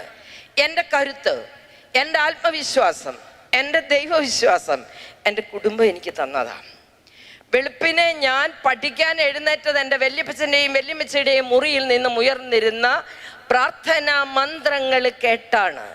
സ്വർഗസ്ഥനായ പിതാവേ എന്ന് അവർ ഉറക്കെ വിളിച്ചാൽ അതിൻ്റെ അർത്ഥം നേരം വിളിക്കാറായിരുന്നു. കാലയിൽ വന്ന ഒരു കൊട്ടുണ്ടെങ്കിൽ അതിൻ്റെ അർത്ഥം എഴുന്നേറ്റ് പള്ളി പൊടിയുന്ന. പള്ളി പോകാതെ വന്നാൽ മുറ്റത്ത് ചരല ചിലപ്പോൾ മുട്ടുകുത്തിന്ന് ഒരു പ്രാർത്ഥന ചൊല്ലേണ്ടി വരും. ഇങ്ങനെയുള്ള ശിക്ഷയൊക്കെ തന്നിട്ടുണ്ട് വീട്ടിൽ. കാരണം എൻ്റെ സ്പിരിച്വാലിറ്റി ഫോം ചെയ്തത് എൻ്റെ ഫാമിലിയാണ്. ആ അന്തരീക്ഷമാണ്. ഇതൊക്കെ പോയി നമുക്ക് സ്പിരിച്വാലിറ്റി ഇല്ല നമ്മുടെ കുടുംബങ്ങൾക്ക്. ആചാരങ്ങളും അനുഷ്ഠാനങ്ങളും ഉണ്ട്, ബട്ട് ആത്മീയത കുറഞ്ഞു. സ്ത്രീകൾ എന്നോട് പിണങ്ങരുത്. ഒരു സ്ത്രീയുടെ ആത്മീയതയാണ് ഒരു കുടുംബത്തിൻ്റെ ആത്മീയത എന്ന് വിശ്വസിക്കുന്നവളാണ് ഞാൻ. ഒരു സ്ത്രീയുടെ പ്രാർത്ഥനയാണ് ഭർത്താവിനെയും മക്കളെയും ദൈവത്തിങ്കിലേക്ക് കൊണ്ടുവരുന്നതെന്ന് വിശ്വസിക്കുന്നയാളാണ് ഞാൻ. സ്ത്രീകളിൽ ആത്മീയത കുറഞ്ഞു. സ്ത്രീകളിൽ പ്രശ്നങ്ങൾ ഉണ്ടാകുമ്പോൾ ദൈവത്തെ തേടി പോകുന്നതല്ല. നമ്മളതിനുള്ള പരീക്ഷ കേൾക്കണം, IELTS കിട്ടണം, OET കിട്ടണം, ദൈവമേ കൊച്ചിന് അഡ്മിഷൻ കിട്ടണം, നമ്മുടെ ആവശ്യങ്ങളുമായിട്ടാണ് നമ്മൾ പോകുന്നത്. ഇത് ആത്മീയതയല്ല. അതുകൊണ്ട് നമുക്കൊരു തിരിച്ചുപോക്ക് അനിവാര്യമായിരിക്കുന്നു. മൂന്നാമത്തത് മനസ്സാണ്. ഇത് വല്ലാത്തൊരു സാധനമാണ്. രഹസ്യങ്ങളുടെ ഒരു കലവറയാണ്. ഞാൻ ഈയിടെ ഒരു ജേർണലിൽ വായിച്ചു, ഇന്ത്യയിൽ മാനസിക രോഗികളുടെ എണ്ണം ഭയാനകമായി കൂടുന്നു. അവരുടെ കണക്കനുസരിച്ച് ഇന്ത്യയിൽ മാനസിക രോഗ ചികിത്സയ്ക്ക് വിറ്റ് തീരുന്ന മരുന്നിൻ്റെ 30% വിഴുങ്ങുന്നത് മലയാളിയാണ്. മലയാളിക്ക് വട്ടുകൂടും, മലയാളിക്ക് ഉറക്കമില്ല. വേറൊരു കണക്കുണ്ട്, നേരാണോന്നൊന്നും എനിക്കറിയില്ല, ഞാൻ വായിച്ചത് കേട്ടോ. കേരളത്തിൽ 5 വീട്ടിലൊരാൾക്ക് വട്ടുണ്ടെന്ന്. ഇവിടെ മുസഫായിൽ ഇനി അച്ഛനോട് ചോദിക്കാം, ഈ ഇടവകയിൽ എത്ര വീടുണ്ടെന്ന്. അതിനെ 5 കൊണ്ട് ഡിവൈഡ് ചെയ്താൽ അച്ഛന് സ്വന്തമായിട്ട് അത്രയും വട്ടന്മാരോ പട്ടികളോ ഉണ്ട്, അറിയില്ല. അച്ഛനൊന്ന് ആലോചിച്ച് നോക്കിയോ കേട്ടോ. എനിവേ, അല്ല, നമുക്ക് ശകലം കുഴപ്പമില്ലേ? ഇടയ്ക്കൊക്കെ നമുക്ക് തോന്നാറില്ല, നമ്മൾ പറയാറില്ലേ, പൊന്നും മനുഷ്യൻ എനിക്ക് കിറുക്ക് പിടിച്ചെങ്കിൽ എന്നോടൊന്നും പറയാൻ വരരുത്. ചിലപ്പോൾ പിള്ളേരോട് പറയാറില്ലേ, പോന്നുണ്ടോടാ, എനിക്ക് കിറുക്ക് വരുന്നുണ്ട് കേട്ടോ, നീ പോന്നുണ്ടോടാ അവിടുന്ന്. ശകലം വട്ടുണ്ട് നമുക്ക്. അതെ, വേറൊരു കണക്കുണ്ട്, അതിനകത്ത് അമേരിക്കയിൽ 5 സ്ത്രീകളിൽ ഒരാൾക്ക് വട്ടുണ്ടെന്ന്. ഭാഗ്യം, നമുക്ക് അത്രയില്ല. എനിവേ, മാനസികമായ പ്രശ്നങ്ങളുടെ എണ്ണം കൂടുക. പണ്ട് കേരളത്തിൽ ഊളംപാറയും കുതിരവട്ടമെന്നും പറഞ്ഞ് 2 സ്ഥലം ഉണ്ടായിരുന്നു. ഇപ്പം അങ്ങനല്ല, എല്ലാ ഹോസ്പിറ്റലുകളിലും സൈക്യാട്രി സജ്ജമാണ്. എല്ലാ ഹോസ്പിറ്റലിലും മാനസിക രോഗ ചികിത്സാ വിഭാഗം വളരെ ഭംഗിയായി പ്രവർത്തിക്കുന്നു. എൻ്റെ അടുത്ത് വരുന്ന ഒന്നും മനസ്സുകൊള്ളവരല്ലോ, മനപ്രയാസമുള്ളവരാ വരുന്നത്. അതെ, ശരീരവും മനസ്സും ആത്മാവും ബാലൻസ്ഡ് അല്ല. നമ്മുടെ ശരീരവും മനസ്സും ആത്മാവും ബാലൻസ്ഡ് ആകണം. അതായത്, ഞാനൊരു ഉദാഹരണം പറയാം. നമുക്ക് ഒരു പരീക്ഷയ്ക്ക് 6 വിഷയം പഠിക്കാനുണ്ട്. 5 വിഷയത്തിന് നമുക്ക് 100-ൽ 100 കിട്ടി, ഒരു വിഷയത്തിന് നമ്മൾ തോറ്റുപോയി. നമ്മൾ ജയിക്കോ ചെയ്യാണ്ടി? ഇല്ല. 6 വിഷയത്തിന് ജസ്റ്റ് പാസ് കിട്ടിയാലോ ജയിക്കും. അപ്പം നമ്മളിൽ പലരും ഏത് കൂട്ടത്തിലാണെന്ന് ആലോചിക്കട്ടോ. ഈയിടയിൽ ഒരു ചേട്ടന് എന്നെ കാണാനായിട്ട് ഭാര്യയായിട്ട് വന്നാ. ചേട്ടൻ ഇച്ചിരി പ്രായമുള്ള ആളാ. ചേട്ടൻ എന്നോട് ഇങ്ങനെ വന്നിട്ട് ഓരോ കാര്യങ്ങൾ പറഞ്ഞുകൊണ്ട് നിനക്ക് ഇവക്ക് എന്നാത്തിൻ്റെ കേടാന്നാ പറയുന്നേ. മാഡത്തിന് കേൾക്കണോ, ഞാൻ നല്ല അധ്വാനിയാ. ഞാൻ അധ്വാനിച്ച് 80 ലക്ഷം രൂപ മുടക്കിയ ഒരു 1-ാം തരം വീട് ഞാൻ ഇവിടെ നന്ദയല്ല, ഞാൻ ഉണ്ടാക്കിയതാ. എല്ലാ സൗകര്യങ്ങളുള്ള വീട്, പിള്ളേരൊക്കെ നല്ല നിലയില്ല. മാഡം, വീട് ഭംഗിയെ കൊണ്ടുവന്ന ആളാണ് ഞാൻ. ഇവൾ എന്നോട് 1 കിലോ പഞ്ചസാര പറഞ്ഞാൽ 5 കിലോയിൽ കുറഞ്ഞ് ഞാൻ ഇതുവരെ വാങ്ങിച്ചിട്ടില്ല. മാഡത്തിന് കേൾക്കണം, ഈയിടെ ഞാൻ പുറത്തോട്ട് പോയപ്പോൾ ഇവള് പറഞ്ഞു മീനൊന്നും ഇല്ലെന്ന്. ഞാൻ ചെന്നപ്പോൾ എല്ലാ ഹൈടെക് മീൻ കടകളാണ്. ഞാനുണ്ടല്ലോ വറക്കാനും കറി വെക്കാനും മപ്പാസ് വെക്കാനും പീര് വെക്കാനും 5 സൈസ് മീൻ വെട്ടി പീസാക്കിക്കൊണ്ട് ഇട്ടു കൊടുത്തു. അതാണ് ഞാൻ. ഈയിടെ ഞാൻ പുറത്തു പോയപ്പോൾ അവള് പറഞ്ഞു അവിടെ അടിപ്പാവാടയെല്ലാം പോയെന്ന്. കടക്കറി ഞാൻ ഒരു പാവാടയായിട്ട് എനിക്ക് മേടിക്കാൻ പറ്റുമോ മാഡം? ഞാൻ ആ ചെറുക്കനോട് പറഞ്ഞു 6 കളർ 6 പാവാട പാക്ക് ചെയ്യടാന്ന് പറഞ്ഞു. കൊണ്ട ഇട്ടുകൊടുത്തു. ഞാൻ ഇടറേന്ന് പറഞ്ഞു. അതാണ് ഞാൻ. അവൾ എന്നാ പറഞ്ഞാലും 5 ഇരട്ടിയായി കൊടുക്കുന്ന ഞാൻ. എല്ലാ ദിവസവും വൈകിട്ട് ഞാൻ ഇത്തിരി കഴിക്കും, ഞാൻ ഇത്തിരി കുടിക്കും. അതിന് ഇവള് ചാടേണ്ട കാര്യമുണ്ടോ? ഇതാണ് ചേട്ടൻ്റെ പ്രോബ്ലം. ചേട്ടൻ്റെ കുടി നിർത്താൻ കൊണ്ടുവന്നിരിക്കുക. ചേട്ടൻ്റെ കുടി നിർത്താൻ കൊണ്ടുവന്നാണ്. പക്ഷെ ചേട്ടൻ എന്നോട് ചോദിക്കുന്ന ഇതാണ്, ഞാൻ ഇത്തിരി കുടിക്കുന്നതിനകത്ത് തെറ്റുണ്ടോ? അല്ല, ആണുങ്ങളുടെ ഒരു അഭിപ്രായം, അതിനകത്ത് തെറ്റുണ്ടോ? ഈ പെണ്ണുങ്ങൾ ചുമ്മാ കിടന്ന് ചാടുന്നതല്ലേ, ചാടുമല്ലേ? ഈ ചേട്ടനെ 5 വിഷയത്തിനും ഫുള്ളാണ്, മനസ്സിലായില്ലേ? ഒറ്റ വിഷയത്തിനേ ഉള്ളൂ ചേട്ടന് 0. ഞാൻ പിന്നെ ട്യൂഷൻ കൊടുത്തോണ്ടിരിക്കുക. ഇപ്പം ട്യൂഷൻ കൊടുത്തോണ്ടിരിക്കുക. ജയിപ്പിക്കണ്ടേ? എങ്ങനെയാലും നമുക്കൊന്ന് ജയിപ്പിച്ചു കൊണ്ടുവരണമല്ലോ. അതെ, വേറൊരു സംഭവം ഉണ്ടായി. ഈയിടെ ഏറ്റുമാനൂർ കുടുംബ കോടതിയിലെ ഒരു അഡ്വക്കേറ്റ്, ഞാനൊരു പേരങ്ങ് വിളിക്കുക, ഷാജി, എന്നെ വിളിച്ചിട്ട് പറഞ്ഞു, ഡേസാൻറ്റി, കുറുന്തോട്ടിക്ക് വാദം വന്നിരിക്കുന്നു. എവിടെ നിൽക്കുന്നു കുറുന്തോട്ടി? അതേത് കുറുന്തോട്ടി? കുറുന്തോട്ടി ഞാൻ തന്നെയാണ്. എന്ത് പറ്റിയടാ മോനെ? അവന് യുവജന പ്രസ്ഥാനങ്ങളിലൂടെ വളർന്നു വന്ന ഒരാളാണ്. ചെറുപ്പം മുതലേ എനിക്കറിയാവുന്ന ഒരാളാണ് അവന്. അവരുടെ വീട്ടിലെ കാര്യങ്ങളൊന്നും എനിക്കറിയില്ല, പക്ഷെ അവനെ എനിക്കറിയാം. അവൻ മിടുക്കൻ, ഒരു നല്ല സംഘാടകനൊക്കെയാണ്. അവൻ്റെ ഭാര്യ ഒരു ഹയർ സെക്കൻഡറി സ്കൂൾ അധ്യാപികയാണ്, മാത്തമാറ്റിക്സ് പഠിപ്പിക്കുന്ന ടീച്ചറാണ്. അവളെനിക്ക് അത്ര പരിചയമൊന്നുമില്ല. പക്ഷെ ഇവൻ എന്നോട് പറഞ്ഞു, ഡേസാൻറ്റി, വീട്ടിലൊരു സമാധാനം ഇല്ല, ആകെ പ്രശ്നങ്ങളാണ്. അതെ, ആൻറ്റിക്കറിയാവോ, ഞാൻ 2ാം ക്ലാസ്സിൽ പഠിക്കുമ്പോൾ എൻ്റെ അച്ഛൻ മരിച്ചതാ. എൻ്റെ അമ്മയുണ്ട് എൻ്റെ അമ്മ ജീവിച്ചിരിപ്പുണ്ട് ഇപ്പോഴും, 92 വയസ്സുണ്ട്. എനിക്കൊരു ചേട്ടനും 2 പെങ്ങന്മാരും, ഞാനാണ് ഇളയത്. അച്ഛൻ മരിച്ചു കഴിഞ്ഞപ്പോൾ ചേട്ടന് പഠിക്കാൻ പറ്റിയില്ല. ചേട്ടൻ അമ്മയുടെ കൂടെ കൂടി പശുവിനെ വളർത്തിയും ഒരു ചെറിയ പലചരക്ക് നടത്തിയും ഞങ്ങൾ 3 പേരെ പഠിപ്പിച്ചു. എൻ്റെ ഒരു ചേച്ചി TTC കഴിഞ്ഞ ഒരു ടീച്ചറാണ്, വേറൊരു ചേച്ചി ഒരു നേഴ്സാണ്. ഞങ്ങൾക്ക് 3 പേർക്കും ജോലിയുണ്ട്, ചേട്ടന് ജോലിയില്ല. ഞങ്ങൾക്ക് വേണ്ടി സാക്രിഫൈസ് ചെയ്തതാ ചേട്ടൻ. എനിവേ, ചേച്ചി കാര്യങ്ങൾ ഇങ്ങനെയൊക്കെയാണ്. അമ്മ ഇത്രയും പ്രായമായ ഒരമ്മയാണ്. ഞാൻ ഈയിടെ ചേച്ചി ഒരു 10-25 സെൻറ്റ് സ്ഥലം വാങ്ങി വീടിനടുത്ത് തന്നെ ഒരു വീട് വെച്ചു. എൻ്റെ വീതം ചേട്ടന് ഞാൻ വിട്ടുകൊടുത്തു. ചേട്ടനല്ലേ കഷ്ടപ്പെട്ടത്. എനിക്കിപ്പോൾ അത്യാവശ്യം പൈസയൊക്കെ ഉണ്ട്, കേസൊക്കെ നന്നായിട്ടുണ്ട് ചേച്ചി. ഞാൻ ആ വീട് പണിതപ്പോൾ ഒരു മുറി എൻ്റെ അമ്മയ്ക്കായിട്ടാണ് പണിതത്. എൻ്റെ വലിയ ആഗ്രഹമായിരുന്നു എൻ്റെ അമ്മേനെ എൻ്റെ കൂടെ കൊണ്ടുവന്ന് താമസിപ്പിക്കണം. സൗകര്യങ്ങളിൽ അവർ ജീവിച്ചിട്ടില്ല. ആ മുറി ഞാൻ ഗ്രാനൈറ്റ് ഇട്ടില്ല, തറയോടായിട്ടത്. അമ്മയ്ക്ക് വാതമൊക്കെ ഉണ്ട്. ആ ടോയ്ലറ്റ് അമ്മയുടെ സൗകര്യത്തിനാണ് ഞാൻ പ്രിപ്പയർ ചെയ്തത്. അമ്മയ്ക്ക് പിടിച്ചുകൊണ്ട് എഴുന്നേക്കാനും അമ്മയ്ക്ക് നടക്കുമ്പോഴേ പിടിച്ചുകൊണ്ട് നടക്കാനും അവിടെ ഇവിടെ കമ്പിയൊക്കെ കൊടുത്ത് ആ ടോയ്ലറ്റ് ഞാൻ നന്നായി സെറ്റ് ചെയ്തു. ഗ്രേസ് ആൻറ്റി, എൻ്റെ ഭാര്യ പെണ്ണാണെങ്കിൽ എൻ്റെ അമ്മയെ വീട്ടിൽ കൊണ്ടുവരാൻ സമ്മതിക്കുന്നില്ല. എൻ്റെ പ്രശ്നം അതാ. ഈ വിഷയം എടുത്തിട്ടാൽ ഞങ്ങൾ തമ്മിൽ അടിയാവും. പക്ഷേ അമ്മ മരിക്കുന്നതിന് മുമ്പ് എൻ്റെ ഒരാഗ്രഹം, ഗ്രേസ് ആൻറ്റിക്ക് അവളോടൊന്ന് സംസാരിക്കാൻ പറ്റുമോ? പക്ഷെ ഒരു കാര്യം, നമ്മൾ തമ്മിൽ സംസാരിച്ചെന്ന് അവൾ അറിയരുത്. ഞാൻ സൂത്രത്തിൽ അവളെ കൊണ്ടുവരാം. ഞാൻ പറഞ്ഞു, ഷാജിമോനെ നീ സൂത്രത്തിൽ കൊണ്ടുപോവാ. അങ്ങനെ ഒരു ദിവസം അവൻ്റെ സൂത്രത്തിൽ ഇതിനെ വണ്ടിയെ കയറ്റി കോട്ടയാകാറായപ്പോൾ എന്നോട് ചോദിച്ചു, ഗ്രേസ് ആൻറ്റി അവിടെ ഉണ്ടോ? ഞാൻ പറഞ്ഞു ഉണ്ട്. അതെ, ഞാൻ ഇന്നാൾ പറഞ്ഞ ആ സാധനം കൊണ്ടുവന്നിട്ടുണ്ടായിരുന്നു. ഞാൻ പറഞ്ഞു മോർണിംഗ് വാ നമുക്ക് കാണാം.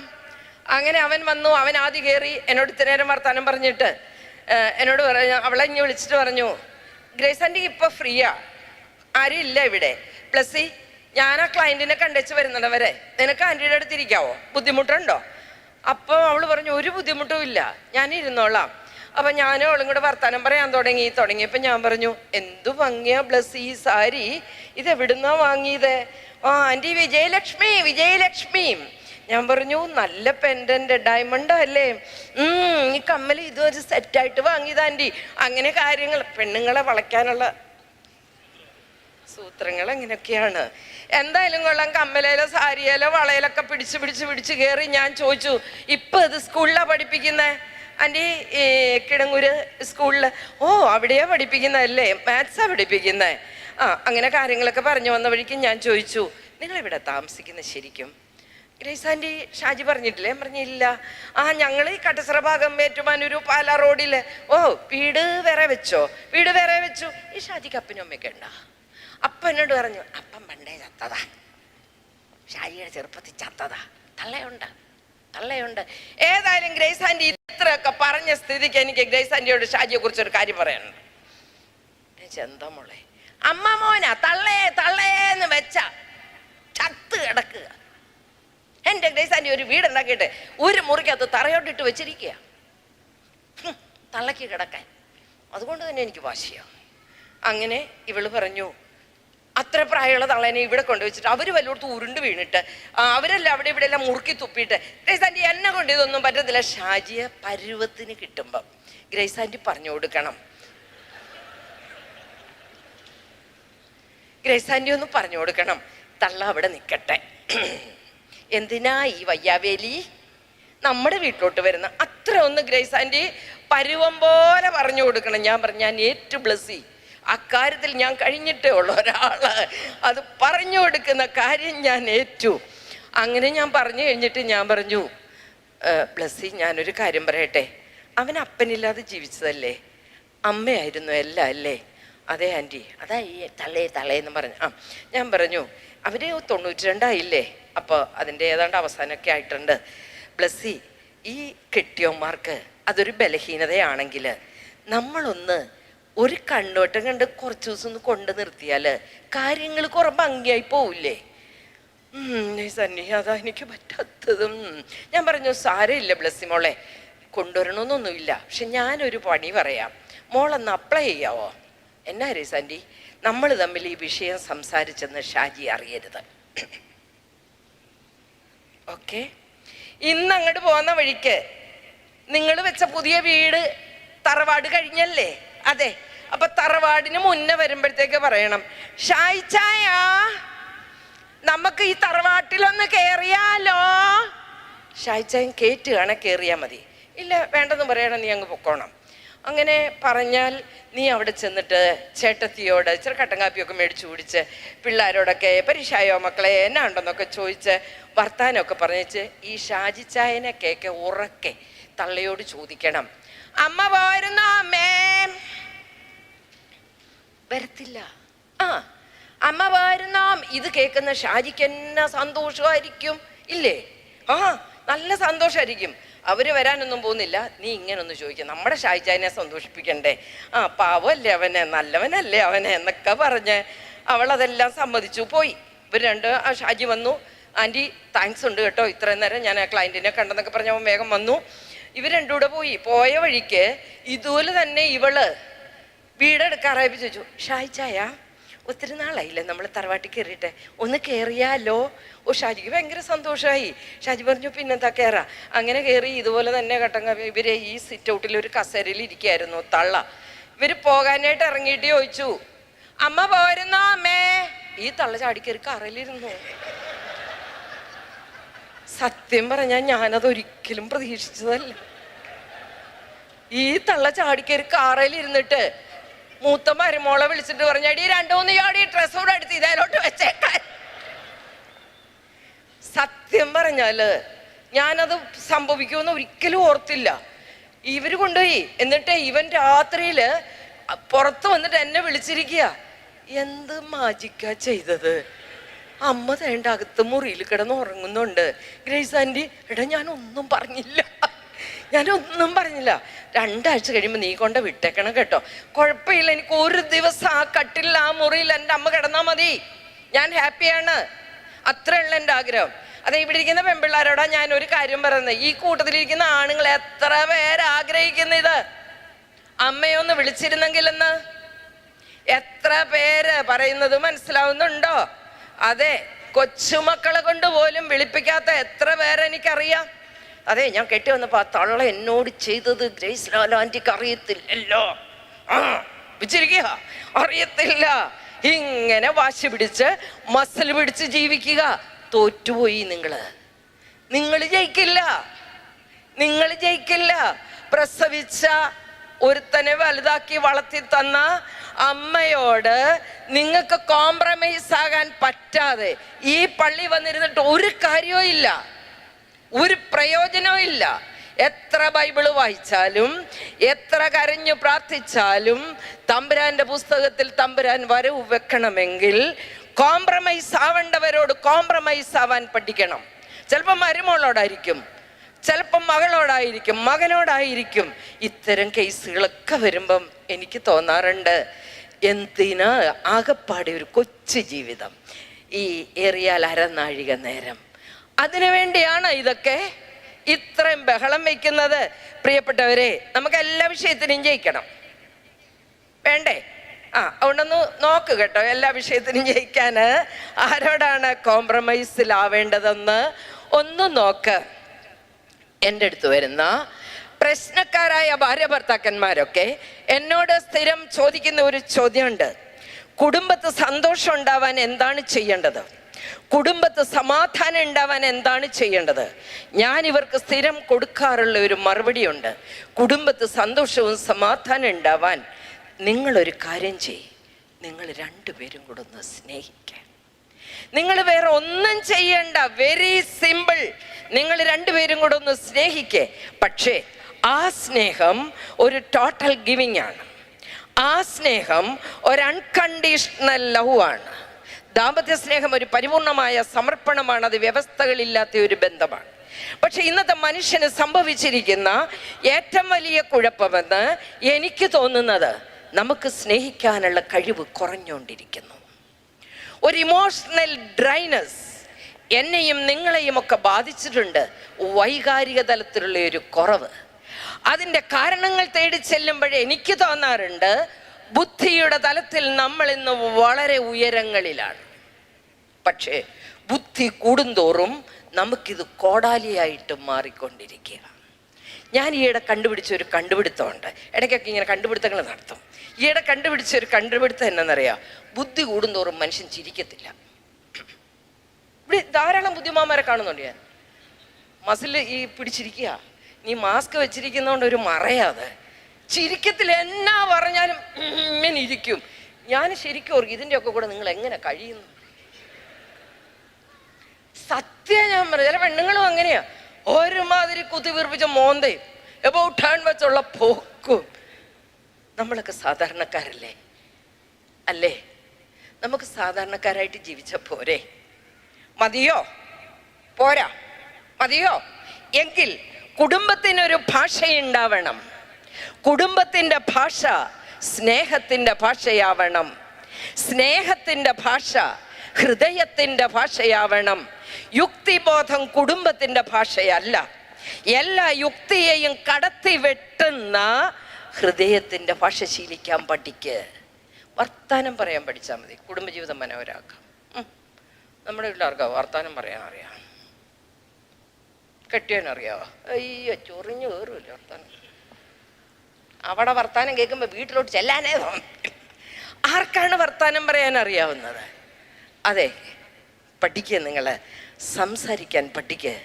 കുടുംബത്തിൻ്റെ സന്തോഷം നമുക്ക് അതുവഴിയാണ് കിട്ടുന്നത്. അതുകൊണ്ട് സ്നേഹത്തിൻ്റെ ഭാഷ ശീലിക്കണം നമ്മൾ. മാതാപിതാക്കളുടെ സ്നേഹം 22 കാരറ്റ് അല്ല, അതിൻ്റെ മൂല്യം 400 കാരറ്റാണ്. ആ സ്നേഹത്തിൻ്റെ തലത്തിലേക്ക് നമുക്ക് കടന്നു വരാനായിട്ട് സാധിക്കണം. നമ്മുടെ കല്യാണം, കുടുംബജീവിതം എന്ന് പറയുന്നത് നമുക്കറിയാം, ദൈവത്താൽ സ്ഥാപിതമായ ഒന്നാണ്. നമ്മളാരും ഉണ്ടാക്കി വെച്ച ഒന്നല്ല. പർദീസായിൽ തുടങ്ങിയ കുടുംബമാണ് എന്നാണ് നമ്മുടെ വിശ്വാസം. ദൈവം ഈ പ്രപഞ്ചം സൃഷ്ടിച്ചപ്പോൾ പല ഘട്ടങ്ങളായിട്ട് സൃഷ്ടി നിർവഹിച്ചു എന്നും, ആദ്യത്തെ ഘട്ടത്തിൽ ജീവനില്ലാത്ത ധാതുലവണങ്ങൾ, രണ്ടാമത്തെ ഘട്ടത്തിൽ വൃക്ഷലതാദികൾ, മൂന്നാമത്തെ ഘട്ടത്തിൽ പക്ഷി മൃഗാദികൾ, അവസാനത്തെ ഘട്ടത്തിൽ മനുഷ്യൻ.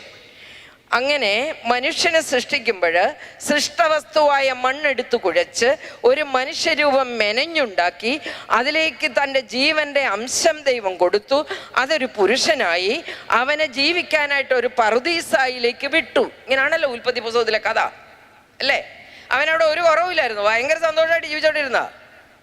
അന്നേരം ഈ വേണ്ടതിനും തോന്നിയത്. അവൻ നോക്കുമ്പോൾ പക്ഷിക്കൊക്കെ കൂട്ട്, മൃഗങ്ങൾക്കൊക്കെ കൂട്ട്, ഒറ്റപ്പെടലെന്നും പറഞ്ഞിട്ട് തമ്പരാൻ കൊടുത്തു അവരുണ്ടതിന്. അവൾ എന്നാ തെറ്റേ ചെയ്ത് പാവം. ഒരു പഴം കണ്ടു, നല്ല പഴം. അതിപ്പോൾ വീട്ടിൽ നമ്മൾ മാങ്ങായ വല്ലതും മേടിച്ചാലും നല്ല പീസും ഒക്കെ നമ്മൾ കെട്ടിയന്മാർക്കല്ലേ കൊടുക്കും? അല്ല, അങ്ങനല്ലേ കൊടുക്കും? നമ്മൾ അങ്ങനല്ലേ? അത്രയുള്ള ആ സ്ത്രീ ചെയ്തത്. അവര് ആ പഴം തിന്നു മനുഷ്യനെ ദൈവത്തെ പോലെ ആകൂന്നൊക്കെ പറഞ്ഞ് പാവം പൊട്ടി അവര് കൊടുത്തു. എന്നിട്ട് അയാൾക്ക് കുഴപ്പം വന്നപ്പോൾ അയാൾ പറയുക തമ്പുരാനോട്, നീ എനിക്ക് കൂട്ടായിട്ട് ഒരുത്തിയെ ഉണ്ടാക്കി തന്നില്ലേ, അവൾ ഒറ്റ ഒരുത്തിയാ ഈ കുഴപ്പം. ഇത് നിങ്ങൾ ഇപ്പോഴും പറയുന്നത് തന്നെയാ. എത്ര നല്ല ആലോചന വന്നതായിരുന്നു. മാവേലിക്കരയെന്ന് വന്നു, മാന്നാറിവെന്ന് വന്നു, തലേവര അമ്മക്കി ചരച്ചാലും പോയില്ല, തലേവര അമ്മക്കി ചരച്ചാലും, ഇതല്ലേ എല്ലാവരും പറയുന്നത്. അതെ, അതുകൊണ്ട് പരസ്പരം പഴിചാരാനും കുറ്റപ്പെടുത്താനും ആദ്യം തൊട്ട് പറുദീസായിൽ തൊട്ട് തുടങ്ങിയതാണിത്. പക്ഷേ നമുക്കറിയാം, ദൈവത്തിൻ്റെ നിയമങ്ങൾക്കനുസരിച്ച് ജീവിച്ചവർക്കൊക്കെ കോട്ട കെട്ടിയ ഒരു ദൈവത്തെ നമ്മൾ പഴയ നിയമത്തിൽ കണ്ടിട്ടുണ്ട്. അബ്രാഹത്തിൻ്റെ കുടുംബം, നോഹിൻ്റെ കുടുംബം, ജോബിൻ്റെ കുടുംബം, കുറേ കുടുംബങ്ങൾ. അബ്രാഹത്തോട് ദൈവം പറഞ്ഞു, നിന്നിൽ നിന്ന് ഞാൻ വലിയൊരു ജനതയെ നിർമ്മിക്കും, നിന്റെ നാമം മഹത്വമുള്ളതാക്കും. അതെ, വിശ്വാസികളുടെ പിതാവെന്നാണ് അബ്രാഹാം അറിയപ്പെട്ടിരുന്നത്. പക്ഷെ നമുക്കറിയാം, പ്രായമായിട്ടൊരു കുഞ്ഞുണ്ടാവുന്നില്ല. ഒരു കുഞ്ഞിന് വേണ്ടിയുള്ള കാത്തിരിപ്പ്. ഭാര്യ സാറായിക്ക് വയസ്സായി. പക്ഷേ ദൈവത്താൽ അസാധ്യമായിട്ട് യാതൊന്നുമില്ല എന്ന് മനുഷ്യന് മനസ്സിലാക്കി കൊടുക്കുന്ന രീതിയിൽ 90-ാമത്തെ വയസ്സിൽ ഒരു പുത്രനെ നൽകിക്കൊണ്ട് ദൈവം ആ കുടുംബത്തെ അനുഗ്രഹിക്കുന്നു. ഇത്തരം അനുഗ്രഹിക്കപ്പെട്ട ഒത്തിരി കുടുംബങ്ങൾ എൻ്റെ അടുത്ത് വരാറുണ്ട്. ഞാനിപ്പോഴ് കാനഡയിലൊരു ഫാമിലി ഉണ്ടായിരുന്നു. 16 വർഷമായി കല്യാണം കഴിഞ്ഞ്, അവർക്ക് പിള്ളേരില്ലായിരുന്നു. പക്ഷെ അവർ തമ്മിൽ എന്നും അടിയായിരുന്നു. ഇവളെ ഉപേക്ഷിച്ചിട്ട് വേറെണ്ണത്തിനെ കെട്ടണം, ഇതാണ് പുള്ളിക്കാരൻ്റെ അമ്മയുടെ ആവശ്യം. അപ്പം ഞാൻ പറഞ്ഞു, നടക്കില്ല, മരണം വരെ നിങ്ങളൊരു കോൺട്രാക്റ്റ് സൈൻ ചെയ്തതാ, നീ പറയുന്ന പോലെ. അവർ എൻ്റെ എല്ലാ ജീവിതത്തിനും തടസ്സം ഇവളാണെന്നും പറഞ്ഞു. എനിവേ ഞാൻ പറഞ്ഞു, നിങ്ങൾ ആദ്യം ഒന്ന് കോംപ്രമൈസിലായി നോക്കി, അവളെ ഒന്ന് സ്നേഹിക്കാൻ ശ്രമിക്കേ, ഒന്ന് വിട്ടുകൊടുക്കാൻ ശ്രമിക്കേ, ഒന്ന് ക്ഷമിക്കാൻ ശ്രമിക്കേ. എനിവേ ഞാനൊരു 6 മാസമായിട്ട് അവരുടെ പിറകെയായിരുന്നു. ഇപ്പോഴ് അവള് എന്താ പറയുക, പ്രസവിച്ചു ഒരു ആൺകുട്ടിയെ, അവർ ഗർഭിണിയായി. എനിക്ക് ഇത്തിരി കുറേ കേസുകളുണ്ട്. അപ്പം ഞാൻ നിങ്ങളോട് പറയുന്നത് എന്നാണെന്നറിയാവോ, ദൈവത്തിൻ്റെ സമയത്തിന് വേണ്ടി വെയിറ്റ് ചെയ്യാൻ പറ്റുന്നില്ല നമുക്ക്. അബ്രഹാം ദൈവ നിയമങ്ങൾക്ക് കീഴ്വഴങ്ങി അല്ലേ? ജോബ്, എൻ്റെ മകൻ ജോബ് നീതിമാനാണെന്ന് ദൈവം പറയുന്നു. ജോബ് ധാരാളമായിട്ട് സ്വത്തുള്ളവനായിരുന്നു, എല്ലാം ഉണ്ടായിരുന്നു ധാരാളമായിട്ട്. പക്ഷെ ജോബിന് പരീക്ഷകൾ വരുമ്പോൾ ഒന്നൊന്നായി നഷ്ടപ്പെടുന്നു. ഓരോ നഷ്ടത്തിലും ജോബ് പറയുന്നു, ദൈവം തന്നു, ദൈവം എടുത്തു, ദൈവനാമം മഹത്വപ്പെടട്ടെ. അങ്ങനെ ദൈവം ജോബിന് രോഗപീഠകൾ കൊടുക്കുക. ദേഹം മുഴുവൻ വ്രണങ്ങളായി, പഴുത്ത് ഒലിക്കാൻ തുടങ്ങി. ജോബ് ചാരത്തിലിരുന്നു, ചാരം വാരി പഴുപ്പെല്ലാം ഒപ്പി വെച്ചു, ഈച്ച വന്ന് പിടിക്കാതിരിക്കാൻ. അല്ലാത്തൊരവസ്ഥ. ഈ സമയത്താണ് പെമ്പർനോത്തി വരുന്നത്. നിങ്ങൾ വായിച്ചിട്ടുണ്ട്, അവൾ ചെരിച്ചു കയറ്റിയ ഒരു വരവുണ്ട്. 100 പ്രാവശ്യം ഞാൻ പറഞ്ഞ അവൾ ഇട്ടേച്ച് പോവുക. അവൾ പോവുകയാണ് അവൻ്റെ കഷ്ടതയിൽ അവൻ്റെ കൂടെ നിൽക്കാതെ. അതെ, ജോബിന് പരീക്ഷകൾ ഇങ്ങനെ കൊടുത്ത് ദൈവം അവസാനം നമുക്കറിയാം, എല്ലാത്തിനും ദൈവഹിതത്തിന് കീഴ്വഴങ്ങിയ ജോബിനെല്ലാം ഇരട്ടയായി തിരിച്ചു കൊടുക്കുന്ന ദൈവം. അതെ, ഇങ്ങനെ ഒത്തിരി സംഭവങ്ങൾ ഇത് പഴയ നിയമത്തിലല്ല, ഇപ്പോഴും ഉണ്ട്. എനിക്കൊരു ഫാമിലി, അയാളൊരു പ്രൈവറ്റ് ഒരു കോപ്പറേറ്റീവ് ബാങ്കിൻ്റെ സെക്രട്ടറി പ്രസിഡൻ്റായിട്ട് വർക്ക് ചെയ്യുന്നൊരു മനുഷ്യനായി. അയാളെ ഞാനൊരു ധ്യാന കേന്ദ്രത്തിൽ ഇതുപോലെ ദമ്പതി കൺവെൻഷനിൽ പ്രസംഗിക്കാൻ പോയപ്പോൾ ഞാൻ കണ്ടുമുട്ടിയതാണ്. ആ മനുഷ്യന് നല്ല പൊസിഷനിലിരുന്ന ഒരു മനുഷ്യനാണ്. പക്ഷേ ഈ ബാങ്കിൽ തിരിമറി കേസ് വന്നു, അയാളുടെ പേരിലായി. അയാളൊന്നും ചെയ്തിട്ടില്ല. 50 ലക്ഷം രൂപ അതിൻ്റെ തിരിച്ചടയ്ക്കണം. ഇയാൾക്കുള്ള വീടും എല്ലാം വിട്ട് അയാളത് തിരിച്ചടച്ചിട്ട് ഭാര്യയും മക്കളെയും കൂട്ടി ആത്മഹത്യ ചെയ്യാനായിട്ട് ട്രിവാൻഡ്രത്തിന് വണ്ടി കയറി.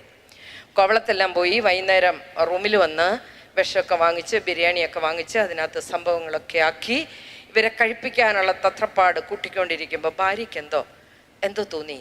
ചോദിച്ചു, എന്താ നിങ്ങളുടെ ഉദ്ദേശം? അപ്പോൾ പറഞ്ഞു, എനിക്ക് നാണക്കേട്, ആൾക്കാരെ ഫേസ് ചെയ്യാൻ പറ്റുന്നില്ല, നമുക്കൊരുമിച്ച് മരിക്കാം. അവൾ പറഞ്ഞു, നിങ്ങൾ വേണേൽ ചത്തോ, ഞാനും പിള്ളേരും ചാവുന്നില്ലെന്ന് പറഞ്ഞു. നിങ്ങൾ ചത്തോളാൻ പറഞ്ഞു, കുടിച്ചിരുന്ന കാര്യം ഞാൻ ഏറ്റെന്ന് പറഞ്ഞു. അങ്ങനെ അവൾ അവിടെ കിടന്ന് ബഹളം ഉണ്ടാക്കി. അവർ തിരിച്ചു വരികയാണ്. അവർ ട്രിവാൻഡ്രം റെയിൽവേ സ്റ്റേഷനിൽ വന്നിരിക്കുമ്പോൾ ഒരു ലോട്ടറി കച്ചവടക്കാരൻ വന്ന് പറഞ്ഞു, സാറേ ഒരു ലോട്ടറി സാറിന് അടിക്കും സാറേ. ഇപ്പം ഇയാള് ഭാര്യയോട് ചോദിച്ചു, എടുക്കണോ? ഇച്ചിരി പൈസയൊക്കെ ഉള്ളൂ, എടുത്തോളം പറഞ്ഞു. എടുത്തു, തിരിച്ചു വന്നു. പിറ്റേ ദിവസമായി 50 ലക്ഷം അടിച്ചു. അയാൾ കടമൊക്കെ വീടി അയാൾ ഒരുമാതിരി സന്തോഷത്തിലേക്ക് വന്നു കഴിഞ്ഞപ്പോൾ കേസ് അയാൾക്ക് അനുകൂലമായിട്ട് വിധിച്ചു. അന്ന് അയാൾ അടച്ച പൈസയും പലിശ സഹിതമാക്കി തിരിച്ചു കിട്ടാൻ വേണ്ടി. അപ്പം ഇയാൾ എന്നെ കാണാമെന്നപ്പോൾ എന്നോട് പറഞ്ഞു, അന്ന് ഞാൻ എൻ്റെ കുഞ്ഞുങ്ങളുമായി മരിച്ചിരുന്നെങ്കിൽ നാണക്കേട് ഒന്നും കൂടത്തേ ഉണ്ടായിരുന്നുള്ളൂ. ഇപ്പം മാഡം, ഞാൻ ഇവിടുത്തെ ഈ ധ്യാന കേന്ദ്രത്തിലെ ഒരു ശുശ്രൂഷകനാണ്. ഞാൻ ദൈവത്തെ അറിഞ്ഞ നിമിഷമാണിത്. ഞാൻ ദൈവത്തെ മറന്ന നിമിഷം ഉണ്ടായിരുന്നു. ഞാൻ അഹങ്കാരിയായിരുന്നു, അധിക പ്രസംഗിയായിരുന്നു, ഞാൻ എൻ്റെ കഴിവിലായിരുന്നു വിശ്വസിച്ചിരുന്നത്. പക്ഷെ എനിക്ക് മനസ്സിലായി, ഏത് തകർച്ചയിലും നമ്മളെ ഉയർത്താൻ പറ്റുന്ന വലിയൊരു ദൈവമുണ്ട്.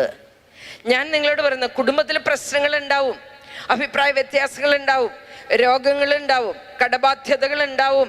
പ്രശ്നങ്ങളില്ലാതെ ഒരു കുടുംബജീവിതം ഉണ്ടാവില്ല. കുടുംബജീവിതമായാൽ പ്രശ്നങ്ങളുണ്ടാവും, അത് കുടുംബജീവിതത്തിൻ്റെ സ്വഭാവമാണ്. പക്ഷേ ഞാൻ പറയും, നല്ല കുടുംബജീവിതം ഇവിടെ സാധ്യമാണ്. അതെങ്ങനെ എന്ന് ചോദിച്ചാൽ അതൊരു തരം അഡ്ജസ്റ്റ്മെൻ്റ് ആണ് പ്രിയപ്പെട്ടവരെ. ഭാര്യയ്ക്ക് വേണ്ടി ഭർത്താവും, ഭർത്താവിന് വേണ്ടി ഭാര്യയും, മാതാപിതാക്കൾക്ക് വേണ്ടി മക്കളും, മക്കൾക്ക് വേണ്ടി മാതാപിതാക്കളും നടത്തുന്ന നല്ല അഡ്ജസ്റ്റ്മെൻറ്റിൽ നിന്നും നല്ല ബന്ധങ്ങൾ ഉരുത്തിരിയുന്നു. നല്ല ബന്ധങ്ങളാണ് വേണ്ടത്, വിട്ടുകൊടുക്കാനുള്ള ബന്ധം. അതുകൊണ്ട് സ്നേഹത്തിൻ്റെ അനുഭവങ്ങളിലേക്ക് നമ്മുടെ കുടുംബങ്ങളെ കൊണ്ടുവരാൻ നിങ്ങൾക്കാവണം. സ്ത്രീയെയും പുരുഷനെയും ദൈവം സൃഷ്ടിച്ചത് ഒരുപോലെയല്ല. നമുക്കറിയാം, പഴയ നിയമത്തിലെ പോയിട്ട് പുതിയ നിയമത്തിലേക്ക് വരുമ്പോൾ കുടുംബത്തെക്കുറിച്ചുള്ള കാഴ്ചപ്പാട്, സഭയുടെ കാഴ്ചപ്പാട് നമുക്കറിയാം. വിവാഹം ഒരു കുദാശയാണെന്നും ഭാര്യ ഭർത്താക്കന്മാര് വിവാഹ ജീവിതത്തിലൂടെ ഒരുമിച്ച് വരുന്നത് ദൈവത്തിൻ്റെ സൃഷ്ടി കർമ്മത്തിൽ പങ്കുകാരാവാനാണെന്നും വ്യക്തമായി നമ്മളോട് പറയുന്നുണ്ട്. വിവാഹത്തിൻ്റെ ലക്ഷ്യമെന്ന് പറയുന്നത് ഭാര്യ ഭർത്താക്കന്മാരുടെ പ്രേമനിർഭരമായ ജീവിതം. ആ ജീവിതത്തിൽ നിന്ന് നമുക്ക് ജനിക്കുന്ന നല്ല മക്കൾ, അവരുടെ നല്ല വളർത്തൽ, ഇതാണ് വിവാഹത്തിൻ്റെ ലക്ഷ്യമെന്ന് പറയുന്നത്. ഞാനൊരു ദിവസം ഒരു ഓർത്തഡോക്സ് പള്ളിയിൽ ഒരു പ്രോഗ്രാമിന് പോകാൻ വേണ്ടി ഒരുങ്ങിക്കൊണ്ടിരിക്കുക. ഒരു സൺഡേ ആണ്. അന്ന് എൻ്റെ മകൻ്റെ കുട്ടി എൻ്റെ അടുത്ത് വന്ന് ചോദിച്ചു, എങ്ങാടാ ഒരുങ്ങിക്കെട്ടി? ഞാൻ പറഞ്ഞു, ഒരു പള്ളി പോവുക. പള്ളിയിലോ? നമ്മുടെ പള്ളിയിലല്ലേ? അല്ല, വേറൊരു പള്ളിയിലാണ് പ്രസംഗിക്കാൻ പോവുക. അന്നേരം അവളെ, പള്ളിയിൽ അച്ഛന്മാർ പ്രസംഗിച്ചോളിയല്ലേ, പെണ്ണുങ്ങൾ എന്തിനാ പള്ളിയിൽ പോയി പ്രസംഗിക്കുന്നത്? ഞാൻ പറഞ്ഞു, പെണ്ണുങ്ങൾ പ്രസംഗിച്ചാൽ എന്നെ കുഴപ്പമാണോ? അങ്ങനെ അവളോട് പറഞ്ഞിട്ട്, എന്നതാ ഈ പ്രസംഗിക്കാൻ പോകുന്നേ? ഞാൻ പറഞ്ഞു, എബൌട്ട് ഫാമിലി. About family? ഞാൻ പറഞ്ഞു, അതെ, വാട്ട് ഈസ് ഫാമിലി? അതൊക്കെ പറയാൻ പോവാ ഞാൻ. ഉടനെ അവൾ എന്നോട് പറഞ്ഞു, father, mother and children form A family. Isn't it correct? ഞാൻ പറഞ്ഞു, കറക്റ്റാ. അത് പറയാൻ അവിടം വരെ പോകേണ്ട കാര്യമുണ്ടോ? ഇവർക്ക് ഇതൊന്നും അറിയാൻ മേലേ. ഞാൻ ചോദിച്ചു, നീ എവിടുന്നാ പഠിച്ചേ? ഞങ്ങളുടെ GK മിസ് പഠിപ്പിച്ച. ഞാൻ പറഞ്ഞു, ഈ പറഞ്ഞ സ്ഥലത്ത് GK മിസ് ഇല്ല, അവർ GK ക്ലാസ്സിൽ ഇരുന്നിട്ടില്ല. നമുക്കറിയാൻ മേല. പിള്ളേർ GK പഠിക്കുന്നതാണ്. Father, mother and children form A family. അതെ, കുടുംബം എന്ന് പറയുന്നത് അച്ഛനും അമ്മയും മക്കളും ചേരുന്നതാണ്. ഒരു കുഞ്ഞിൻ്റെ വ്യക്തിത്വത്തെ നിർണയിക്കുന്നത് വളരെ പ്രധാനപ്പെട്ട 3 ഘടകങ്ങളാണ്. 1 പാരമ്പര്യം, 2 സാഹചര്യം, 3 മാതൃകകൾ. പാരമ്പര്യം എന്ന് പറയുന്നത് ജന്മം കൊണ്ട് അപ്പൻ്റെ അമ്മയുടെയും കൈകളിലൂടെ മക്കളിൽ കടന്നു വരുന്നതാണ്. ഒരു കുഞ്ഞ് ജനിക്കുന്ന സമയത്തെ മാതാപിതാക്കളുടെ വികാര വിചാരങ്ങൾ പോലും ആ കുട്ടിയുടെ സ്വഭാവത്തെ സ്വാധീനിക്കുന്നു എന്ന് മനഃശാസ്ത്രം പറയുന്നു. ഒരു കുഞ്ഞ് ജനിക്കുന്ന സമയത്തെ മാതാപിതാക്കളുടെ വികാരം കാമമാണെങ്കിൽ ആ കുഞ്ഞ് ധാർമ്മികമായി അധപ്പതിക്കാനുള്ള എല്ലാ സാധ്യതകളും ഉണ്ടെന്ന് മനഃശാസ്ത്രം പറയുന്നു. ഒരു കുഞ്ഞ് ജനിക്കുന്ന സമയത്തെ മാതാപിതാക്കളുടെ വികാരം വിദ്വേഷമോ വെറുപ്പോ ആണെങ്കിൽ ആ കുഞ്ഞ് ഒരു കുറ്റവാളിയോ ദുർമാർഗിയോ ആവാനുള്ള സാധ്യതകളേറെയാണത്രേ. പിടികിട്ടുന്നുണ്ടോ? ഒരു കുഞ്ഞ് ജനിക്കുന്ന സമയത്തെ മാതാപിതാക്കളുടെ വികാരം വിദ്വേഷമോ വെറുപ്പ് എന്ന് പറഞ്ഞാൽ, ഇപ്പൊ കള്ളടിച്ച് വെളിവില്ലാതെ വീട്ടിൽ വരുന്ന ഒരു മനുഷ്യൻ, അങ്ങനെ ഒരു മനുഷ്യനെ സന്തോഷത്തോടെ സ്വീകരിക്കാൻ നമ്മൾ എത്ര പേരെ കൊണ്ടാ പറ്റുക? സന്തോഷത്തോടെ എന്ന് പറഞ്ഞാൽ മനസ്സിലായോ? ഞാൻ എത്ര നേരമായി നീ നോക്കിയിരിക്കുന്നു, നല്ല മണമാണല്ലോ, നീ ഏത് ബാറിലാന്നേക്ക് നമുക്ക് ചോദിക്കാൻ പറ്റുമോ? ഒന്ന്, അതേ വായിന്ന് വരുന്ന കുമ്മാന്നുള്ള മണം, രണ്ടാമത്തെ കഴകഴാന്നുള്ള ആട്ടവും സംസാരവും.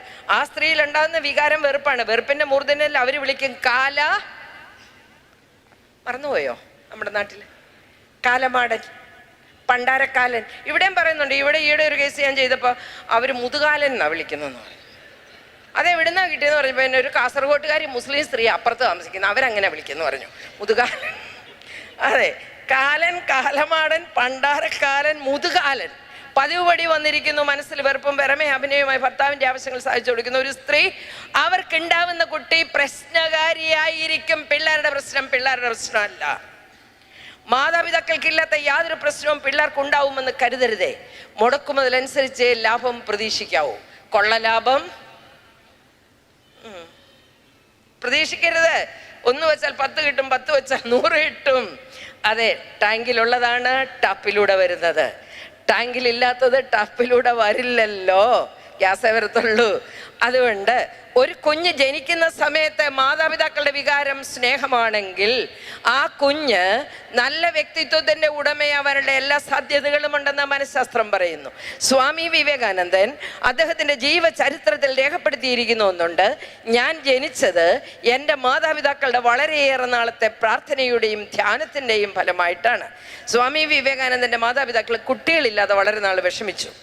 അമ്പലങ്ങളിൽ നിന്ന് അമ്പലങ്ങൾ തോറും പ്രാർത്ഥനയും വഴിപാടുമായി നടന്ന അവർക്ക് ദീർഘനാളത്തെ പ്രാർത്ഥനയ്ക്ക് ഒടുവിൽ കിട്ടിയ ഉത്തരമാണ് സ്വാമി വിവേകാനന്ദൻ. അതാണ് അദ്ദേഹം എഴുതി വെച്ചത്, ഞാൻ പിറന്നു വീണത് എൻ്റെ അമ്മയുടെ പ്രാർത്ഥനയുടെ നിമിഷങ്ങളിലാണ്. ഞാൻ പിറന്നു വീണത് എൻ്റെ അമ്മയുടെ പ്രാർത്ഥനയുടെ നിമിഷങ്ങളിലാണ്. ജന്മം എന്ന് പറയുന്നത് വളരെ പ്രധാനപ്പെട്ടതാണ്.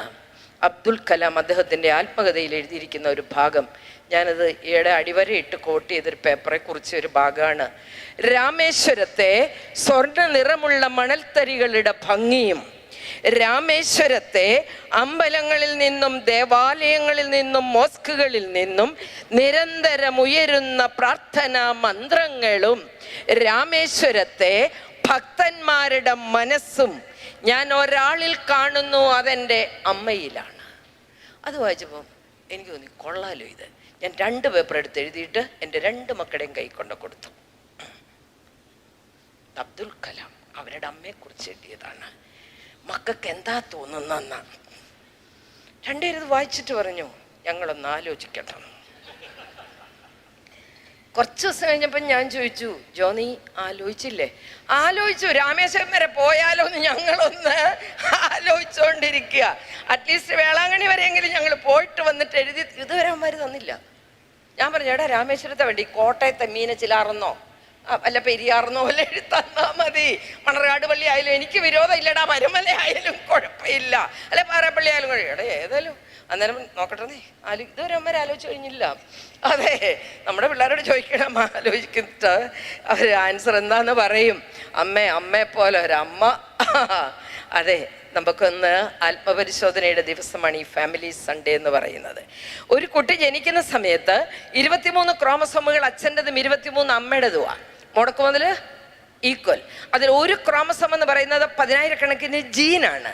46 ക്രോമസോം വരുമ്പോൾ 5.5 ലക്ഷം ജീനുകൾ ഒരുമിച്ച് വരുന്നുണ്ട്. പക്ഷെ അത് മുഴുവൻ ഉപയോഗിക്കപ്പെടുന്നില്ല. 3 ലക്ഷം ജീനുകൾ ഉപയോഗിക്കപ്പെടുന്നുള്ളൂ. ഒരു മനുഷ്യനെന്ന് പറയുന്നത് 46 ക്രോമസോമുകളും 3 ലക്ഷം ജീനുകളും 3% കെമിക്കലും കൂടെ ചേരുന്നത്. ഈ 3 ലക്ഷം ജീനെന്ന് പറയുന്നത് അപ്പൻ്റെ അമ്മയുടെയും മാത്രമല്ല, വല്യപ്പൻ്റെയും വല്യമ്മയുടെയും കാർന്നോമാരുടെ ഒക്കെ കയറി വരും.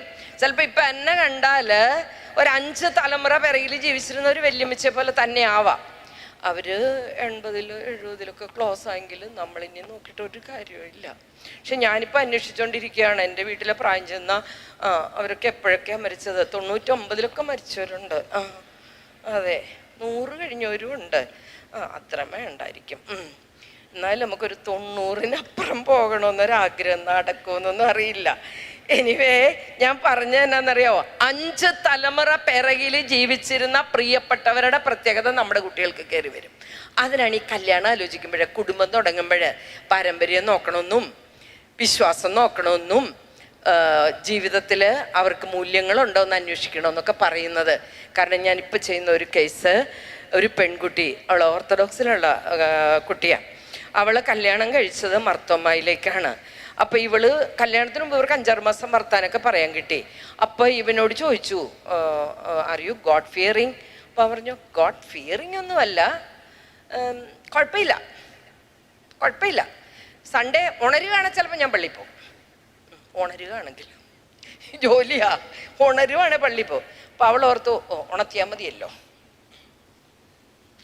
ഉണർത്തിയാൽ പോരെ. അങ്ങനെ കുറേ കാര്യങ്ങളൊക്കെ പറഞ്ഞു. പക്ഷെ കല്യാണം കഴിഞ്ഞപ്പോഴാണ് ഇവരുടെ ജീവിതം ആരംഭിക്കുന്നത് ചെന്നൈയിലാണ്.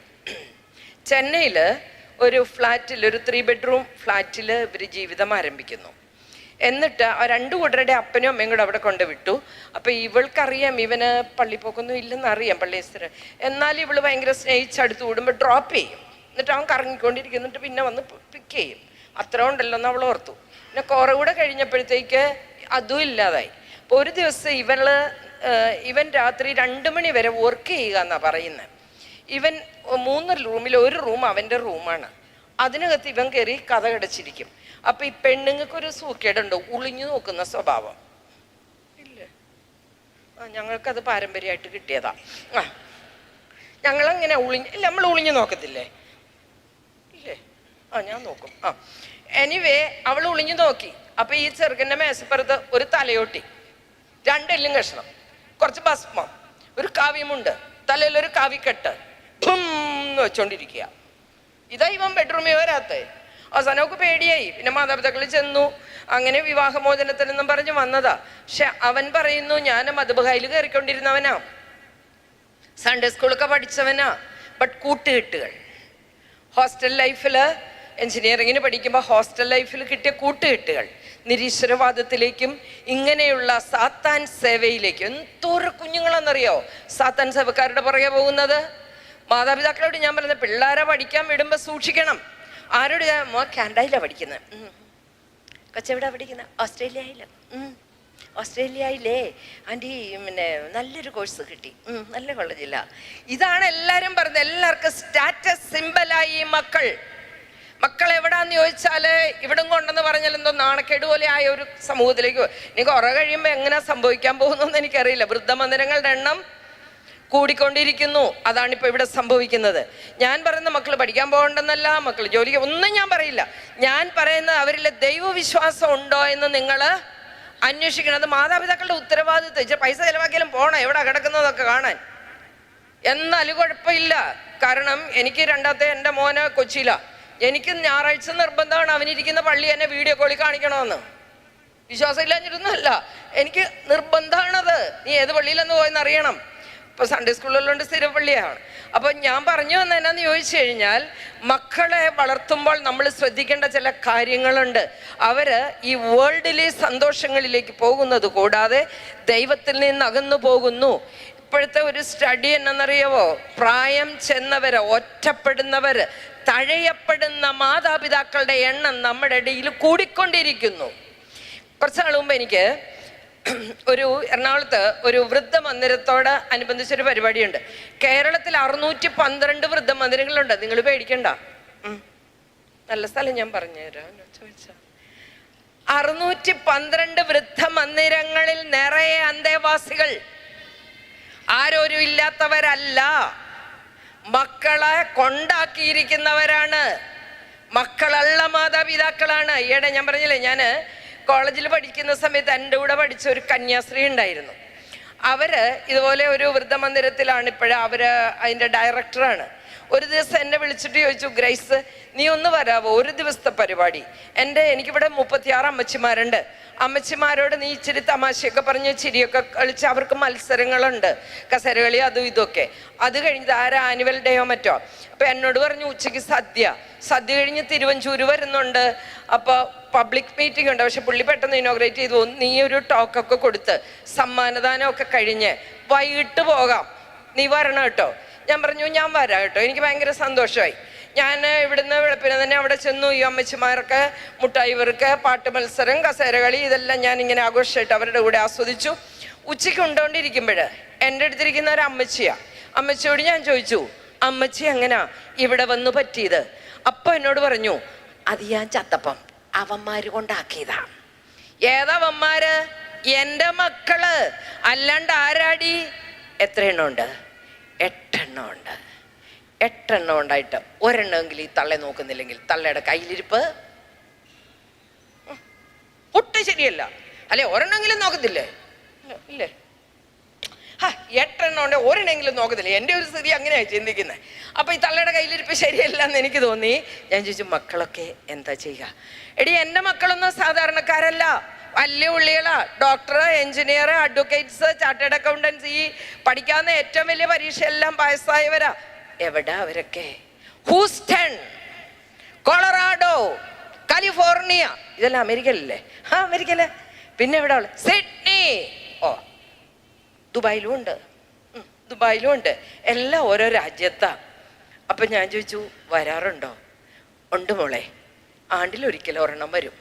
എറണാകുളത്ത് നെടുമ്പാശ്ശേരിയിൽ ഇറങ്ങിയിട്ട് ഇവിടെ വന്ന് എന്നെ കൂടെ കയറ്റി പാമ്പാടിക്കടുത്ത് കുറച്ച് സ്ഥലവും ഒരു വീടും ഒക്കെ ഉണ്ട്. ഒരു കെയർ ടേക്കറെ ഏൽപ്പിച്ചിരിക്കുക. അപ്പോഴ് ഇവർ വരുന്ന സമയത്തിന് മുമ്പ് വിളിച്ചു പറയും, വൃത്തിയാക്കി ഇടും. ഇവരുടെ കൂടെ ഞാൻ ആ വീട്ടിൽ പോയി ഇവർ പോകുന്നിട വരെ താമസിക്കും. വീണ്ടും നെടുമ്പാശ്ശേരിയിൽ നിന്നാണ് ഫ്ലൈറ്റ്. അപ്പം തിരിച്ചവിടെ ഉണ്ടാക്കിയിട്ട് അവർ പോകും.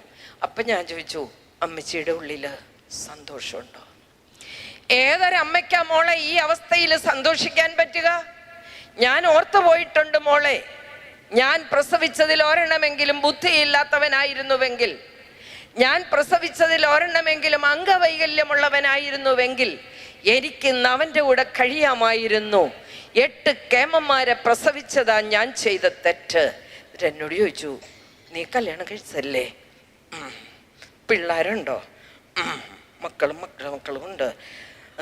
ആണാണോ പെണ്ണാണോ? ഞാൻ പറഞ്ഞു 2 ആൺപിള്ളേരാ.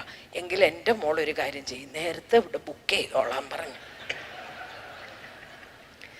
നല്ല സ്ഥല, ഒരു കുഴപ്പമില്ല, നല്ല കന്യാസ്ത്രീകളാ, അവർ ഭംഗിയായിട്ട് നോക്കിക്കോളും, നീ ഇവിടെ തന്നെ വന്നോളാൻ പറഞ്ഞു. ഞാൻ ഓർക്ക് നോക്കട്ടെ എന്നൊക്കെ അമ്മച്ചിയോട് പറഞ്ഞു. എനിക്കെന്തോ ഈ അമ്മച്ചിയോടൊരു പ്രേമം, വല്ലാത്തൊരു പ്രേമം തുടങ്ങി. അമ്മച്ചിയും ഞാനും ഭക്ഷണം കഴിച്ച് ഞാൻ എഴുന്നേറ്റ് അമ്മച്ചിയുടെ മുറിയിൽ പോയി.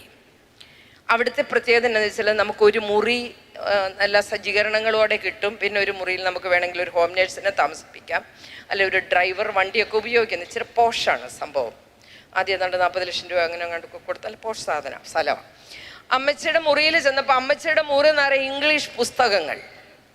അമ്മച്ചിയുടെ ടേബിളിൽ ടീപ്പോയിന്മേൽ ദ ഇന്ത്യൻ എക്സ്പ്രസ്, ഹിന്ദു തുടങ്ങിയ ഇംഗ്ലീഷ് പത്രങ്ങൾ. ഞാൻ ഒന്നും കൂടെ നോക്കി, സാധാരണക്കാരിയല്ല അല്ലേ? നീ എന്താടി എന്നെ കുറിച്ച് വിചാരിച്ചത്? എടി, ഞാൻ പഴയ MSc B.Ed, നിനക്കറിയാവോ, കോൺവെന്റ് എഡ്യൂക്കേറ്റഡ്. ഞാൻ വർക്ക് ചെയ്തിരുന്നടി, ഞാൻ പഠിപ്പിച്ചിരുന്നടി കൊച്ചെ. പക്ഷേ ഈ 8 പിള്ളേർ പുറകെ ഉണ്ടായപ്പോഴ് പഠിപ്പിരക്ക് നിർത്തി പിള്ളേരെ വളർത്തു തുടങ്ങി. എല്ലാവരെയും മിടുക്കന്മാരാക്കിയടി ഞാൻ, എല്ലാവർക്കും നല്ല എഡ്യൂക്കേഷൻ കൊടുത്തടി ഞാൻ. അമ്മച്ചി എന്നോട് ഇങ്ങനെ കാര്യങ്ങളൊക്കെ പറഞ്ഞു. അമ്മച്ചി അതിനകത്തുനിന്ന് 2-3 പുസ്തകങ്ങൾ എടുത്തിട്ട് പറഞ്ഞു, നിനക്ക് ഉപകരിക്കും ഇത്. അതുകൊണ്ട് ഞാൻ പറഞ്ഞു, അമ്മച്ചിയുടെ ഒപ്പൊക്കെ ഇട്ട് 2 പുസ്തകം ഇങ്ങനെ തന്നേക്കെ. അങ്ങനെ ഞാൻ പുസ്തകമൊക്കെ വാങ്ങിച്ചു. അമ്മച്ചിയോട് കാര്യങ്ങളൊക്കെ പറഞ്ഞു വന്ന വഴിക്ക് ഞാൻ പറഞ്ഞു, ഞാൻ വീണ്ടും വരാം. അപ്പം അമ്മച്ചി എന്നോട് പറഞ്ഞു, കള്ളം പറഞ്ഞ് പഠിക്കരുതേ മോളെ, നീ കള്ളം പറഞ്ഞ് പഠിക്കരുതേ മോളെ, നീ വരില്ലെന്ന് എനിക്കറിയാം. ഇവിടെ വന്നു പോയവരാരും പിന്നീട് വരുന്നില്ല ഇവിടെ കാണാൻ. അതുകൊണ്ട് മോൾ അങ്ങനെ പറയരുത്. ഞാൻ പറഞ്ഞു, സോറി, ഞാൻ അമ്മച്ചിയെ കാണാൻ വന്നില്ലെങ്കിലും ഞാൻ വിളിച്ചോളാം, ഇടയ്ക്കിടയ്ക്ക് വിളിക്കാം. കെട്ടിപ്പിടിച്ചൊരു ഉമ്മയൊക്കെ കൊടുത്ത് ഞാൻ എവിടുന്ന് യാത്രയാകുമ്പോൾ എൻ്റെ മനസ്സിലൊരു വിങ്ങലുണ്ട്. പക്ഷെ ഞാൻ ഇടയ്ക്കിടയ്ക്ക് വിളിക്കുമായിരുന്നു, വർത്താനം പറയുമായിരുന്നു. ഒരു ദിവസം ഞാൻ വിളിച്ചപ്പോൾ പറഞ്ഞു, ആ പാമ്പാടിയിലെ വീടും ആ 19 സെൻറ്റ് സ്ഥലവും എൻ്റെ പേരിൽ എഴുതി തരാമെങ്കിൽ ഞാൻ എൻ്റെ വീട്ടിൽ കൊണ്ടുവച്ച് പൊന്നുപോലെ നോക്കാം. അന്നേരം പോടി അവിടുന്ന്, അതെൻ്റെ ഇളയ മോൻ ബാലുവിന്. അവനെവിടാ? കാലിഫോർണിയയിൽ. തള്ള അവിടെ നിന്നോളാൻ പറഞ്ഞു ഞാൻ. ഇളയ മോൻ ബാലുവിനാന്ന് ആ വീടും പറമ്പും. പിന്നെ ഞാൻ അതങ്ങ് വിട്ടു. കുറച്ച് ദിവസം കഴിഞ്ഞപ്പോൾ ഞാൻ പറഞ്ഞു, അതെ അമ്മച്ചിയുടെ കയ്യിലൊരു 5-6 സ്വർണ്ണവള, കഴുത്തയിലൊരു തടിമാട മാല, ഇതൊക്കെ ഞാൻ കണ്ടെന്നുള്ളത് നേരാണോ? അതല്ലടി, വേറെ ലോക്കറി വേറെ ഉണ്ടെന്ന് പറഞ്ഞു. ഓ, സ്വർണ്ണമൊന്നും ആദ്യം കളഞ്ഞിട്ടൊന്നുമില്ല, സ്വർണ്ണം എല്ലാം ഉണ്ട്, അതൊക്കെ വേറെ ഇരിപ്പുണ്ട്. ഞാൻ പറഞ്ഞു, അങ്ങനെയാണെങ്കിൽ വീടും പറമ്പും എനിക്ക് വേണ്ട, സ്വർണത്തിനൊക്കെ ഇപ്പം എന്താ വില. അതുകൊണ്ട് ഇത്തിരി ആ വളയും ആ മാലയും എനിക്ക് ഇപ്പം തന്നില്ലേലും കുഴപ്പമില്ല, ചത്ത് കഴിയുമ്പോൾ എഴുതി വെച്ചാൽ മതി. അങ്ങനെയാണെങ്കിൽ ഞാനില്ലേ എൻ്റെ വീട്ടിൽ കൊണ്ടുവന്ന് അങ്ങോട്ട് നോക്കും പൊന്നുപോലെ. പോടി അവിടുന്ന്. അത് ഇളയ മോൾ ബീനയ്ക്ക്. എടി, അവക്ക് 2 പെൺപിള്ളാരെ, ദുബായ്ക്കാരത്തേക്ക് തള്ള വെച്ചിരിക്കുക. ഞാൻ പറഞ്ഞു, തള്ള അവിടെ ഇരുന്നോളാൻ പറഞ്ഞു. തള്ള അവിടെ ഇരിക്കത്തേ ഉള്ളെന്ന് പറഞ്ഞു. നന്നാ വരേണ്ട വഴിയാ ഞാൻ പറഞ്ഞു തരുന്നത്. എന്നാ അവിടെ ഇരുന്നോളാൻ പറഞ്ഞു. ഞാനിങ്ങനെ തമാശയൊക്കെ പറഞ്ഞു. ഈ അടുത്ത നാളിൽ കൊറോണയുടെ സമയമായപ്പോഴാണ് അമ്മച്ചിക്ക് അസുഖം കൂടി. കാരിത്താസ് ഹോസ്പിറ്റലിൻ്റെ ICUവിൽ അമ്മച്ചി അഡ്മിറ്റ് ചെയ്തു. അമ്മച്ചി സിസ്റ്ററിനോട് പറഞ്ഞു, എനിക്ക് അവളെ ഒന്ന് കാണണം, എനിക്ക് അവളെ ഒന്ന് കാണണം. സിസ്റ്റർ എന്നെ വിളിച്ചു, ഗ്രേസ് നിനക്ക് നേരം ഉണ്ടാവുമോ? അമ്മച്ചിക്ക് നിന്നെ ഒന്ന് കാണണം അത്യാവശ്യമായിട്ട്. ഞാൻ വരാം. സിസ്റ്ററെ, മുദ്രപത്രമെല്ലാം കൊണ്ടുവരേണ്ട കാര്യമുണ്ട്. അല്ല, നമുക്കതാണല്ലോ, മുദ്രപത്രമെല്ലാം കൊണ്ടുവരേണ്ട കാര്യം ഉണ്ടാവുമോ? അപ്പ എന്നോട് പറഞ്ഞു, വേണ്ട, നീ ഇങ്ങ് വന്നാൽ മതി, മുദ്രപത്രമൊക്കെ ഞാനിവിടെ വാങ്ങിച്ചു വെച്ചോളാം, നീ ഇങ്ങ് വന്നാൽ മതി. എനിവേ ഞാൻ ചെന്നു. ICUവിലാണ്.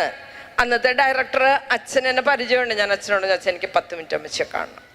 അങ്ങനെ ഞാൻ അകത്ത് കയറി, കെട്ടിപ്പിടിച്ചു. മൂക്കി പഞ്ഞി വെച്ച് കിടന്നു കഴിഞ്ഞ് ഉമ്മ കിട്ടിയിട്ട് എന്താ കാര്യം? എൻ്റെ മനസ്സ് മന്ത്രിച്ചു. ഞാൻ കുറച്ച് ഉമ്മകളൊക്കെ കൊടുത്ത് അടുത്തിരുന്ന് വർത്താനൊക്കെ പറഞ്ഞു. മിണ്ടാൻ മേല, ശ്വാസം മുട്ടലാണ്. എനിക്കറിയാം മരണത്തോട് അടുത്തോണ്ടിരിക്കുക. ഞാൻ അമ്മച്ചിയോട് പറഞ്ഞു, അമ്മച്ചി എനിക്കൊരു ഉപകാരം ചെയ്യണം. എന്നെ കണ്ണു മിഴിച്ചു നോക്കി, ഇവളിനി എന്നതാ ചോദിക്കാൻ വരുന്നെന്നുള്ള അർത്ഥത്തിൽ ഞാൻ പറഞ്ഞു, അമ്മച്ചി സ്വർഗത്തിലേക്കുള്ള യാത്ര സമീപമായിട്ടുണ്ട്. അമ്മച്ചി മരിക്കും. സ്വർഗ കവാടങ്ങൾ കടന്ന് തമ്പുരാന്റെ തിരുമുഖം കണ്ട് അമ്മച്ചി കേറി കേറി കേറി പോകുമ്പോൾ അമ്മച്ചിക്ക് തമ്പുരാനോട് ഗ്രേസ് ലാൽ എന്നൊന്ന് പറയാവോ? എൻ്റെ പേര് ഒന്ന് തമ്പുരാൻ്റെ അടുത്ത് റെക്കമെൻഡ് ചെയ്യാവോ? വേറൊന്നും വേണ്ട. അവൾ ഇവിടെ നടപ്പുണ്ട്, തമ്പുരാന് വേണ്ടിയാണ് നടക്കുന്നതെന്ന് അമ്മച്ചി ഒന്ന് പറയാവോ? റെക്കമെൻഡ് ചെയ്യാവോ? അമ്മച്ചി തലയാട്ടി, കണ്ണുനീരൊക്കെ വന്നു. വീണ്ടും കെട്ടിപ്പിടിച്ച് ഉമ്മയൊക്കെ കൊടുത്ത് ഞാൻ പോന്നു. അമ്മച്ചി മരിച്ചു. കുറച്ച് 2 ദിവസം കഴിഞ്ഞ് മരിച്ചു. സിസ്റ്റർ എന്നെ വിളിച്ചു, മക്കളെല്ലാം അമേരിക്കയിൽ നിന്നും ഇവിടെ നിന്നെല്ലാം വരണമല്ലോ, സിഡ്നിയിൽ നിന്നൊക്കെ വരണം, അത് കഴിഞ്ഞിട്ടേ ഉള്ള അടക്ക്, ഡേറ്റ് ഞാൻ നിന്നെ അറിയിക്കാം. ഞാൻ പോയി. എൻ്റെ ദൈവമേ, അത്ര നല്ലൊരു ശവടക്കി അടുത്ത നാളിൽ ഞാൻ കൂടിയിട്ടില്ല. കാരണം ഞാൻ കോട്ടയത്ത് വന്ന തിരുനക്കര അമ്പലത്തിന് അവിടെ ഒരു വലിയ പൂക്കടയുണ്ട്. അതാണ് കോട്ടയത്തെ ഏറ്റവും നല്ല പൂക്കട. അവിടുത്തെ ആ പൂ ഉണ്ടാക്കുന്ന അവനോട് പറഞ്ഞു, ഇയാൾക്ക് ഉണ്ടാക്കാൻ അറിയാവുന്ന ഏറ്റവും വലിയ പൂച്ചണ്ട്, ഏറ്റവും വിലയുള്ളത്, ഏറ്റവും മനോഹരമായ വെള്ളപ്പൂക്കൾ കൊണ്ട് എനിക്ക് ഉണ്ടാക്കി തരണം. അയാൾ എന്നെ നോക്കി, ഈ തള്ള അഹങ്കാരി തള്ള എവിടുന്നാ വരുന്നതെന്നുള്ള മട്ടില്ല. ഞാൻ നോക്കാൻ പോയില്ല. ഉള്ള കാര്യമില്ല നമ്മൾ പറഞ്ഞു. ഞാൻ എന്നിട്ട് ഈ പൂവെല്ലാം എടുത്ത് പോയി. ഈ പൂ അമ്മച്ചിയുടെ ദേഹത്ത് വയ്ക്കാൻ കൊണ്ടുപോയതാ. പക്ഷെ ഞാൻ അവിടെ ചെന്നപ്പോഴാണ് എനിക്ക് മനസ്സിലായത്, എൻ്റെ അമ്മച്ചി കിടക്കുന്നത് ബാംഗ്ലൂരിൽ നിന്നും ഊട്ടിയിൽ നിന്നൊക്കെ ഇറക്കുമതി ചെയ്ത ഓർക്കിഡ് പൂക്കൾക്ക് നടുവിലാണ്. പന്തൽ നിറയെ മനോഹരമായി പൂക്കൾ വെച്ച് അലങ്കരിച്ചിരിക്കുന്നു. എൻ്റെ പൂവെ ഞാനൊന്ന് നോക്കി, എന്നാ പിന്നെ കൊണ്ടുപോയതല്ലേ, വെക്കണ്ടേ, ഞാൻ വെച്ചു. അപ്പോഴാണ് ഞാൻ അമ്മച്ചീനെ ശ്രദ്ധിക്കുന്നത്. മനോഹരിയായിരിക്കുന്നു, സുന്ദരിയായിരിക്കുന്നു, ഞാൻ കണ്ടതിലേറെ സുന്ദരിയായിരിക്കുന്നു. സിസ്റ്ററിന്റെ മുഖത്തേക്ക് ഞാനൊന്ന് നോക്കി. എന്നാലും പ്രാർത്ഥിച്ചിട്ട് പറയാമെന്ന് കരുതി. പ്രാർത്ഥന കഴിഞ്ഞ് ഞാൻ ചോദിച്ചു, മാറിപ്പോയിട്ടൊന്നും ഇല്ലല്ലോ, ആ തള്ള തന്നെയാണോ ഈ തള്ള? അപ്പൊ എന്നോട് ചോദിച്ചു, നിനക്കെന്നെ ഇത്ര സംശയം? ഞാൻ പറഞ്ഞല്ല, അമ്മച്ചി എന്ത് സുന്ദരിയായിരിക്കുന്നു. എടി, ഇതെല്ലാം ഈവന്റ് മാനേജ്മെന്റുകാരുടെ പണിയാ. ഏത്? ആ എടി, അവര് മരിച്ച അമേരിക്കയിൽ അറിഞ്ഞപ്പോഴേ ഈവന്റ് മാനേജ്മെന്റുകാരെ വിളിച്ച് പന്തല്, പൂക്കള്, വെള്ളം, കസേര എല്ലാം ഏർപ്പാടാക്കിയടി. എന്നിട്ട് അമ്മച്ചി ഒരു ബ്യൂട്ടീഷ്യനെ കൊണ്ട് ഒരുക്കിച്ച് കിടത്തിയതാ. ഏത് ബ്യൂട്ടീഷ്യൻ? അതെനിക്കറിയില്ല, ഞാൻ നമ്പർ വേണേ സംഘടിപ്പിച്ച് തരാൻ നിനക്കെന്ന് പറഞ്ഞു. ഞാൻ പറഞ്ഞു, തീർച്ചയായിട്ടും എനിക്ക് വേണം. അമ്മച്ചി ഭയങ്കര എന്ന് പറയും, നിങ്ങൾ പറഞ്ഞാൽ വിശ്വസിക്കത്തില്ല. ഇച്ചിരി ലിപ് ഗ്ലോസ് ഒക്കെ ഇട്ട്, ലിപ്സ്റ്റിക് അല്ല കേട്ടോ, ഇച്ചിരി ലിപ് ഗ്ലോസ് ഒക്കെ ഇട്ട്, ഇച്ചിരി റോഷൊക്കെ അടിച്ച മുടിയൊക്കെ നല്ല സ്റ്റൈല്, നല്ല ഭംഗിയായിട്ടാണ് കിടക്കുന്നേ. ഞാൻ അന്ന് തന്നെ വീട്ടിൽ ചെന്നു എൻ്റെ 2 മരുമക്കളെ പിടിച്ച് അപ്പുറത്ത് ഇപ്പുറത്ത് ഇരുത്തി. ഞാൻ പറഞ്ഞു, മക്കളെ, അമ്മയ്ക്കൊരു കാര്യം പറയാനുണ്ട്. അവര് ചോദിച്ചു, അമ്മയ്ക്ക് എന്നാ പറ്റി? ഒന്നും പറ്റിയില്ല, പക്ഷെ പറ്റും. എന്താന്ന് പറ. അമ്മ മരിക്കും. അവർക്ക് ഭയങ്കര സന്തോഷം. എപ്പോഴാന്ന് എന്നോട് ചോദിക്ക, എപ്പോഴാന്ന്. ഞാൻ പറഞ്ഞു, അതെനിക്ക് അറിയത്തില്ല മക്കളെ, അതാ ഈ പറയാൻ വരുന്നേ. മക്കളെ, അമ്മ മരിക്കുമ്പം അമ്മേനെ മെണാക്കൊണാന്ന് ഏതെങ്കിലും സാരി ഉടുത്ത് ഇവിടെ കിടത്തരുത്. നല്ല മനോഹരമായ സാരിയൊക്കെ ഉടുപ്പിച്ച് ഞാനൊരു ബ്യൂട്ടീഷ്യൻ്റെ നമ്പർ മക്കൾക്ക് മേടിച്ച് തരാം. അവരെ കൊണ്ട് നല്ല ഭംഗിയായിട്ട് ഒരുക്കി വേണം. കാരണം ക്ലാസ് എടുക്കാനൊക്കെ ഇങ്ങനെ നടക്കുന്നുണ്ട്, ഒത്തിരി പേര് വരാൻ സാധ്യതയുണ്ടേ. ശവോടൊക്കെ കേമമായിരിക്കും. ആയിരിക്കും, കുഴപ്പമൊന്നുമില്ല, നല്ല കേമമായിരിക്കും. അതുകൊണ്ട് എൻ്റെ കെട്ടിയോൻ പറഞ്ഞിട്ടുണ്ട്, അങ്ങനെ ചത്തു തന്നാൽ മതി, ഫ്രണ്ട് പേജിൽ ഇടാന്ന് പറഞ്ഞു. അത് ഈയുടെ കൈയൊന്നോടി. ഞാൻ ആശുപത്രി ഈ വേനെടുത്തിട്ട് കരഞ്ഞപ്പോൾ ഞാൻ പറഞ്ഞു, മരിച്ചു പോവെന്ന് പറഞ്ഞു. നേരെ മരിച്ചു പോവോ? അങ്ങേര് പറയാ, ഇടി നീ പേടിക്കണ്ട, നല്ല ഫോട്ടോ ഇരിപ്പുണ്ട് നിന്റെ, അതെ ഫ്രണ്ട് പേജിൽ ഇടാന്ന്. മലയാള മനോരമയുടെ ഫ്രണ്ട് പേജിൽ എൻ്റെ ഫോട്ടോ ഇടാന്ന്. എന്നിട്ട് പറഞ്ഞു, ഉടനെ കൊച്ചുമോൻ പറഞ്ഞു, അത് മമ്മി എല്ലാവരും ഇങ്ങനെ ബിസ്ക്കറ്റും കാപ്പിയും ഒക്കെ കൊടുക്കത്തില്ലേ, ഞങ്ങൾ പപ്സും പെപ്സിയും കൊടുക്കുമെന്ന്. കുറച്ച് ആഘോഷമായിട്ട് 3 എണ്ണം കൂടി ഇരുന്ന് എന്നോട് പറഞ്ഞു. ഞാൻ പറഞ്ഞു, ഞാൻ ചാവുന്നില്ലെന്ന് പറഞ്ഞു. ഞാൻ ചാവുന്നില്ലെന്ന് പറഞ്ഞു. അപ്പോൾ എനിവേ, ഈ അമ്മച്ചിയുടെ ഫ്യൂണറലിൽ ഞാൻ വീണ്ടും പങ്കെടുത്തോണ്ടിരിക്കുകയാണ്. പള്ളിയിൽ നിന്ന് അച്ഛന്മാർ വന്നു. ചടങ്ങുകൾ, പ്രാർത്ഥനകൾ ആരംഭിച്ചു. ആ മക്കളെല്ലാം വെള്ളമുണ്ടും വെള്ള ഷർട്ടും. വെള്ള ഷർട്ട് എന്ന് പറഞ്ഞാൽ പശമുക്കി വടി പോലെ വെച്ചിരിക്കുന്ന ഷർട്ട്. എങ്ങനെ ഇതിനകത്ത് ഇവർ കയറി എന്നുള്ളതാണ്. മരുമക്കള് അധികം പേര് വന്നിട്ടില്ല, 2 പേരും ഉണ്ട്. കൊച്ചുമക്കൾ 1-2 ഒക്കെ ഉള്ളൂ. ബാക്കി എല്ലാവരും വന്നിട്ടില്ല, അമേരിക്കയിലൊക്കെ അല്ലേ. അപ്പൊ ആ വന്ന മരുമക്കളും വെള്ള സാരി ഒക്കെ എടുത്തിരിക്കുന്നത്. അന്നേരം ഞാൻ സിസ്റ്ററിനോട് പറഞ്ഞു, യൂണിഫോമിലാണല്ലോ എല്ലാവരും. എടി ഇപ്പൊ അങ്ങനാ, അപ്പനും അമ്മയൊക്കെ മരിക്കുമ്പോ യൂണിഫോം ഇടും. ഓ അത് കൊള്ളാമല്ലോ, നല്ല പരിപാടി. പള്ളിയിലേക്ക് ഈ ഡെഡ് ബോഡി എടുക്കാനായിട്ട് തുടങ്ങുമ്പോൾ ഒരെണ്ണത്തിന്റെ കണ്ണിൽ നിന്ന് ഒരു തുള്ളി കണ്ണുനീര് വരുന്നത് ഞാൻ കണ്ടില്ല. ഒരെണ്ണം കരയുന്നത്. നമ്മളിപ്പോ ഈ ഡെഡ് ബോഡി കാണാനല്ലല്ലോ പോന്നേ. ആരൊക്കെ കരഞ്ഞു ഇല്ലേ? നമുക്ക് രസമുള്ള പരിപാടി അതൊക്കെ. നിങ്ങളും കാണുന്നില്ലേ? എന്തോരാ പൊക്കാൻ പോന്നോരാ. അതെ. അപ്പൊ ഞാനിങ്ങനെ നോക്കിയിട്ട് ഒരെണ്ണം കരയുന്നില്ല. അവസാനം ഞാൻ നോക്കുമ്പോൾ ഒരു പയ്യൻ അവിടെ കിടന്ന് ഭയങ്കര കരച്ചില്. ഞാൻ പെട്ടെന്ന് സിസ്റ്ററോട് ചോദിച്ചു, ഈവന്റ് മാനേജ്മെന്റുകാർ കരയാനും ആൾക്കാരെ ഏർപ്പാടാക്കി തരും? ഈവന്റ് മാനേജ്മെന്റുകാര് കരയാനും ആൾക്കാരെ ഏർപ്പാടാക്കി തരുവോ? ഉടനെ എന്നോട്, എൻ്റെ പൊന്നു ഗ്രേസ് നീ ഒന്നും മിണ്ടാതിരിക്കാതെ, അമ്മച്ചിയുടെ ഡ്രൈവർ അവന്റെ പണി പോയില്ലേ, അതാ അവൻ കരയുന്നത്. എടി അത് അമ്മച്ചിയുടെ ഡ്രൈവറാണ്. അന്ന് മുതൽ ഞാൻ എൻ്റെ ഡ്രൈവർ പയ്യനെ പൊന്നുപോലെ കൊണ്ടു നടക്കുക. പൊന്നുപോലെ ഞാൻ അവനെ നോക്കുന്നത്. ഞാൻ അവനോട് ഇടയ്ക്കിടയ്ക്ക് പറയും, എടാ മോനെ ഉറക്കക്കരയാണ് എടാ. ഈ ഇട അവൻ പറഞ്ഞു നമുക്ക് വണ്ടി മാറാന്ന്. ഇച്ചിരി കൂടെ വേറൊരു വണ്ടി വാങ്ങിച്ചാലേ. എന്നിട്ട് പറഞ്ഞു, അതെ ഈ എന്നാണേലും ആൻറ്റി മരിക്കുമ്പോൾ ആൻറ്റിയുടെ 2 ആമക്കളും കൂടെ എല്ലാം എടുക്കും, അതുകൊണ്ട് ആൻറ്റി എൻ്റെ പേരിൽ. അവനെന്നോട് പറ, കരയണോ? കരയണമെങ്കിൽ എൻ്റെ പേരിൽ അത് ആക്കി വെക്കാമെങ്കിലും ഞാൻ കരയാം.